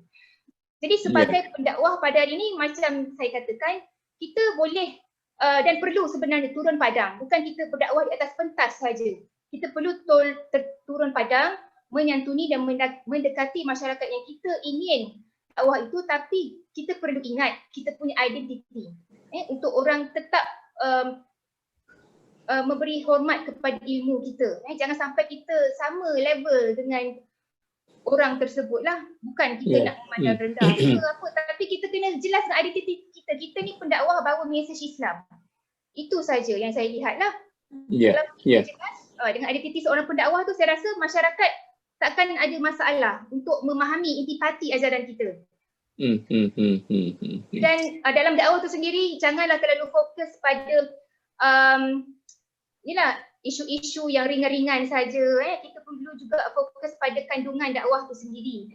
Janganlah rancangan dakwah tu dah jadi macam rancangan hiburan pula kan. Kita perlu fokus pada ilmu. Walaupun orang kata macam boringnya ustaz ni, boringnya ustazah ni kan, cerita pasal ilmu fiqh lah, ilmu apa tauhid lah kan. Tapi itu dah cara kita menyampaikan ilmu yang diperturunkan daripada zaman dulu lagi. Ulama-ulama terdahulu pun belajar macam mana. Diorang jadi hebat sebab apa? Adakah sebab mereka tengok rancangan realiti dakwah ke? Tak. Sebab mereka pertama sekali memfokuskan kepada keilmuan itu terlebih dahulu. Bukannya teknik berdakwah tu. Teknik itu memang penting, tapi bagi saya itu perkara kedua. Yang perkara pertama fokus pada kandungan dakwah dan ilmu itu sendiri. Okey. Terima kasih Dr. Arafah. Puan Zarina, Azlina, sikitlah, lepas tu kita nak gulung lepas ni kan. Pengaruh media massa yang melampau sehingga merampas kedudukan orang lain. Jadi dulunya kalau kita kata 7, 8 ejen sosial ni, tapi sekarang ni dia ambil semua sekali. Sampai keluarga hilang pengaruh, sekolah hilang pengaruh semua. Macam mana kita nak selesaikan masalah ini ni? Dia ingat chat-chatnya Nana. Memang betul lah Prof. Ya. Saya selalu panggil media massa ni pencuri. Tapi pencuri? Saya panggil dia pencuri sebab dia curi masa kita dan dia curi anak-anak kita. Oh. Tapi apa yang benarkan pencuri ni masuk rumah kita juga. Jadi ini peranan mak bapak di rumah lah, proses sosialisasi. Tapi macam mana kita nak selesaikan? Dia sudah berada dengan kita, ya? Dia melalui pendidikan jugalah, pendidikan dengan anak-anak. Ini je lah yang saya nampak selain daripada okey, dia ada beberapa lah dari sudut intervention. Ni ada primary intervention, secondary dan tertiary. Saya dari sudut primary tu mungkin daripada sudut pembuat dasar, mungkin maknanya media yang beretika, yang berhikmah ke misalnya, dan juga daripada sudut kawalan terhadap media cetak, media dan sebagainya lah. Tapi masalah utama kat sini ialah internet. Yang ni tak ada kawalan, memang susah. Itulah yang ada di rumah kita. Yang itulah yang saya panggil pencuri. Yang itulah yang masuk rumah kita, kita jemput dia masuk rumah dan kita bagi. Baik, nanti saya nak tanya kan. Kita berhadapan dengan gergasi yang begitu berpengaruh. Ulama dan institusi agama lemah. Kerajaan tak boleh. Sekolah, pendidikan tak boleh. Keluarga pun gagal. Macam mana ni nak buat ni? Sebelum tu saya nak cerita sikit tentang psikologi dia. Kenapa hari ini kita terima dan percaya dengan media? Ini psikologi lah, masuk pada psikologi. Kerana media ni dah dipercayai daripada kita kecil. Contohnya kalau macam zaman saya membesar mungkin berbeza lah. Ni saya nak sebut tentang anak muda hari ini. Yeah. Anak hari ini yang bawah 30-an lah, ataupun kita kata generasi Y lah. Generasi Y paling muda, paling tua pun 35 macam tu ya. Generasi Y ni memang dibesarkan dalam dedakan teknologi maklumat. Jadi dia ada hubungan yang sangat akrab dengan teknologi maklumat ni daripada dia lahir lagi lah. Ya. Dia masuk sekolah, dia ada email dah. Jadi maknanya sebab kita semua membina hubungan dengan persekitaran kita. Jadi kita pun membina hubungan dengan media yang mempengaruhi hidup kita. Bagi saya sendiri generasi X. Saya ni generasi X, Datuk generasi baby boomers kot yang lahir tahun 60-an kan. Saya generasi apa? Tak tahu, tak ada nombor saya ni generasi tu. Tak ada nombor, dia panggil generasi baby boomers. Ni generasi X ni kita punya hubungan dengan media ni lebih kurang umur kita dah besar. Jadi maknanya kita punya identiti diri kita dah jelas, dah mantap. Kita telah ada satu kematangan daripada sudut kita ada satu kematangan daripada sudut berfikir dan membuat keputusan. Jadi bila datanglah apa saja pemaklumat, kita boleh tapis. Generasi anak-anak kita hari ini, mereka ni dilanda banjir maklumat. Jadi dia sebenarnya anak-anak kita ni generasi yang Z, Alpha ni, mereka lemah sebenarnya dalam maklumat yang sangat pelbagai. Di sini memang sangat peranan ibu bapa untuk mengawal maklumat dan memberi garis panduan kepada anak-anak apa yang perlu, apa yang tak perlu, apa yang sampah, apa yang bukan sampah. Hari ini anak-anak kita semua baca sampah. Kan? Macam tadilah ya, di gosip-gosip sana, gosip sini, maklumat-maklumat yang bukannya ilmu pun. Dia nak nasihat macam mana dia sendiri pun asyik tengok dia punya gadget dia. Information je, tapi bukan ilmu. Jadi memberi penekanan kepada ilmu. Jadi di sini perlunya ada satu gagasan lah. Saya nampak peranan MDN ialah satu gagasan untuk membentuk semula masyarakat berilmu dan dimulakan daripada generasi yang generasi yang rendah lah ataupun yang kecil. Okey, setakat tu dulu. Kita masalah masa kan. Nak balik kepada Prof Rahanah, dia hilang sekejap tadi. Cuba bagi satu pandangan bagaimana kita selesaikan. Puan Azlina dah bagi sikit asas bagaimana kita cuba melihat permasalahannya. Tapi penyelesaiannya bagaimana? Ambil masa jangan panjang lah, kita nak gulun. Penyelesaian apa tu Datuk? Penyelesaian kepada gelombang yang begitu hebat daripada media massa. Kita tak boleh. Sehingga mengalahkan semua institusi lain. Kita memang dah tak boleh lah mengasingkan diri daripada gelombang ini. Dia banyak manfaatnya. Saya rasa dalam abad 21 ini anak-anak kita ini memang bertemankan gelombang yang dikatakan membanjiri. Saya baca satu kebijaksanaan Ibn Yunus. Dia klasi, orang Melayu kata awang hitam lah. Dia klasi yang membawa Vasco da Gama datang ke sini. Belum tu orang tak boleh nak datang. Dia kata kalau kita di tengah sangat, kita akan di lambung gelombang, kapal kita karam. Kalau di tepi sangat, kapal kita akan kena batu karang, pecah kapal kita. Cuma dia kata, jangan menentang arus tetapi jangan mengikut arus. Macam mana tu nak selesaikan tu?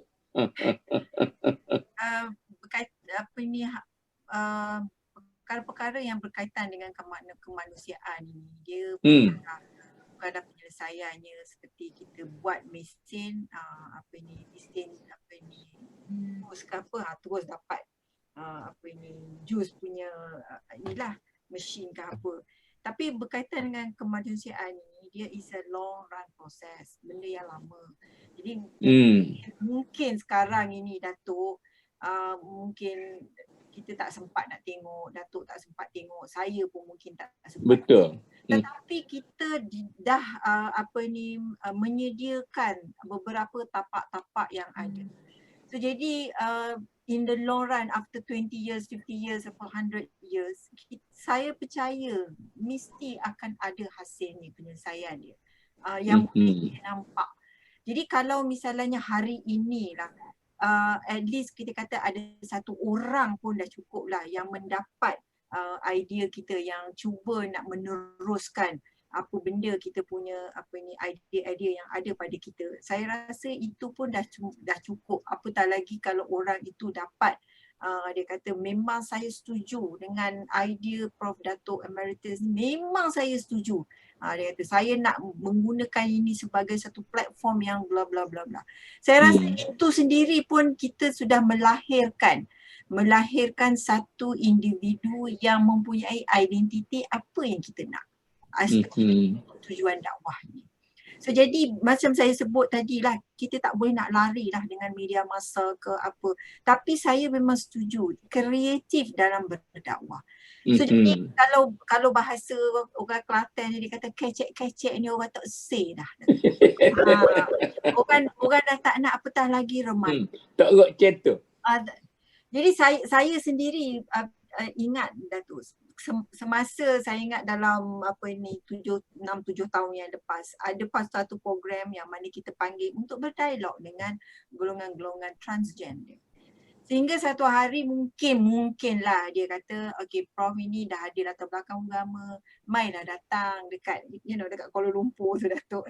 Bagi kami bukan ceramah, dia nak macam pengajian agama lah. So jadi saya ni memang pendakwah Datuk, tapi saya nak pergi ke situ tu, saya kata biar betul saya nak pergi ke kawasan tu. Saya ni identitinya perempuan. Perempuan ni nak pergi, tapi nak bagi pengajian ilmu lah, dia nak mungkin dari segi apa ini semayang, dari segi dia nak benda-benda asas ni dia nak. Ya. Bagi saya itu sendiri dah baik dah. So jadi apa ini saya macam-macam alasan lah Datuk, itulah inilah. Saya kata ginilah.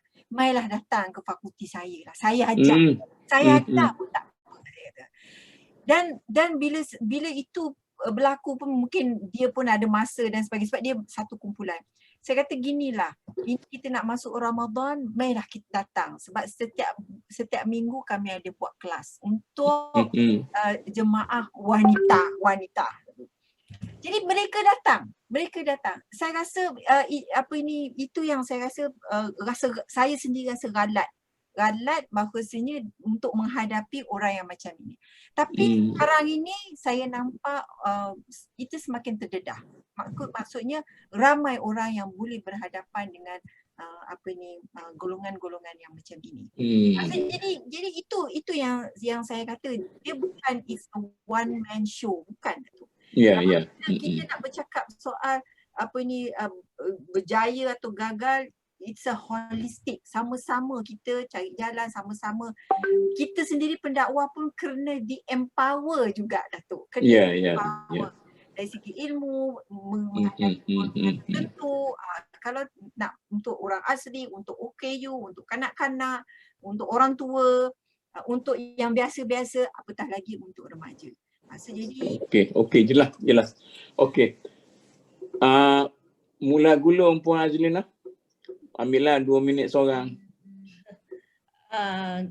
Jadi saya melihat sebenarnya pembentukan identiti ni sangat penting ya. Dan identiti ni dia berevolusi. Kita yang penting pada saya ialah masyarakat jangan mudah menghukum lah ataupun menghina. Mungkin orang macam ni kemudian masa remajanya ada konflik dan berubah pula dan sebab kita semua akhirnya di akhiran kita tak tahu nanti macam mana kan jadi kita sebagai pendakwah kita hendaklah sentiasa menghulurkan tangan lah ya kepada semua pihak yang memerlukan dan tidak melihat masa lampau mereka tetapi memandang masa depan dengan optimis ya dan Okey. Dr. Sahila. Unmute. Okey.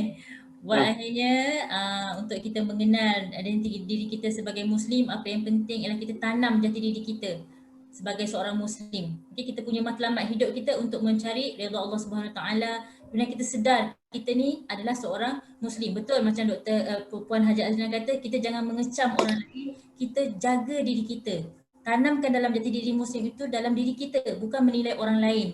Kemudian berkaitan dengan media masa ini Datuk, ya memang betul macam Prof. Rehanah kata, kita dah tak boleh nak buat apa, tapi apa yang boleh, kita anggaplah media ini umpama pisau. Pisau yang kalau kita gunakan dengan baik, ia akan memberi manfaat kepada kita. Tapi kalau kita gunakan ke arah kejahatan, ia akan memberi kemudaratan. Apa yang penting dalam menghadapi ledakan globalisasi ini, kita tanamkan kepada masyarakat supaya mereka menggunakan dengan cara yang penuh keseimbangan. Keseimbangan itu penting dalam menggunakan media masa, dalam melestarikan kehidupan masyarakat. Wallahualam. Okey, terima kasih. Dr. Arafah. Nak simpul macam mana? Seperti yang telah saya jelaskan tadi, untuk memastikan pembentukan identiti masyarakat Islam di Malaysia secara umumnya dan identiti wanita Islam di Malaysia secara khususnya, kita perlu berbalik kepada pengamalan dan ajaran Islam yang bersifat komprehensif. Jadi kita bukan saja menumpukan pada aspek luaran tetapi aspek dalaman agama itu. Kita bukan saja menumpukan pada syariah tapi juga pada tasawuf. Kita bukan saja menumpukan pada jasad ataupun tubuh agama tapi kita juga harus menumpukan pada roh agama itu sendiri.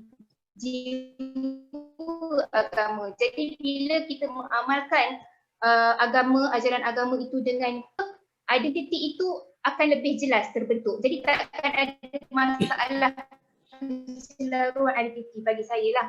Jadi ya, okey, terima kasih. Prof. Rana. Simpulkan. Saya guna pendek saja Datuk, iaitu be yourself. Kalau kita itu adalah seorang wanita Muslim Malaysia, then be yourself. Itu saya. Itu simpulnya. Tuan-tuan dan puan-puan sekalian, selama 2 jam kita berforum dan ini adalah satu forum yang pertama dalam dialog wanita Islam di Malaysia ini, telah memberi atau membuka suatu ruang yang begitu besar untuk kita meneruskan perbincangan ini dalam berbagai-bagai aspek.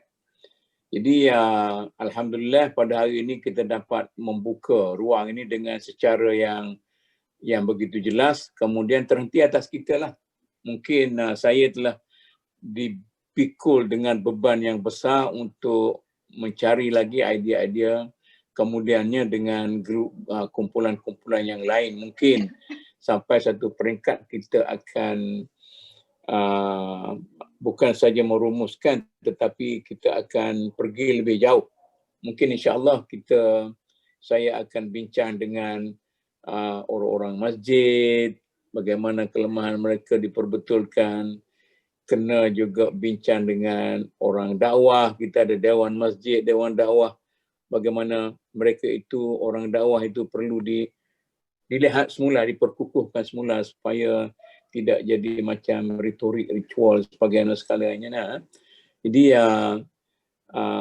dengan wanita sendiri kita akan lanjutkan bagaimana, dan saya mengambil peluang ini untuk mengucapkan terima kasih kepada para ahli panel kita yang bersungguh-sungguh membincang tajuk ini, dan insya-Allah kita akan lanjutkan idea-idea itu dalam siri-siri yang seterusnya.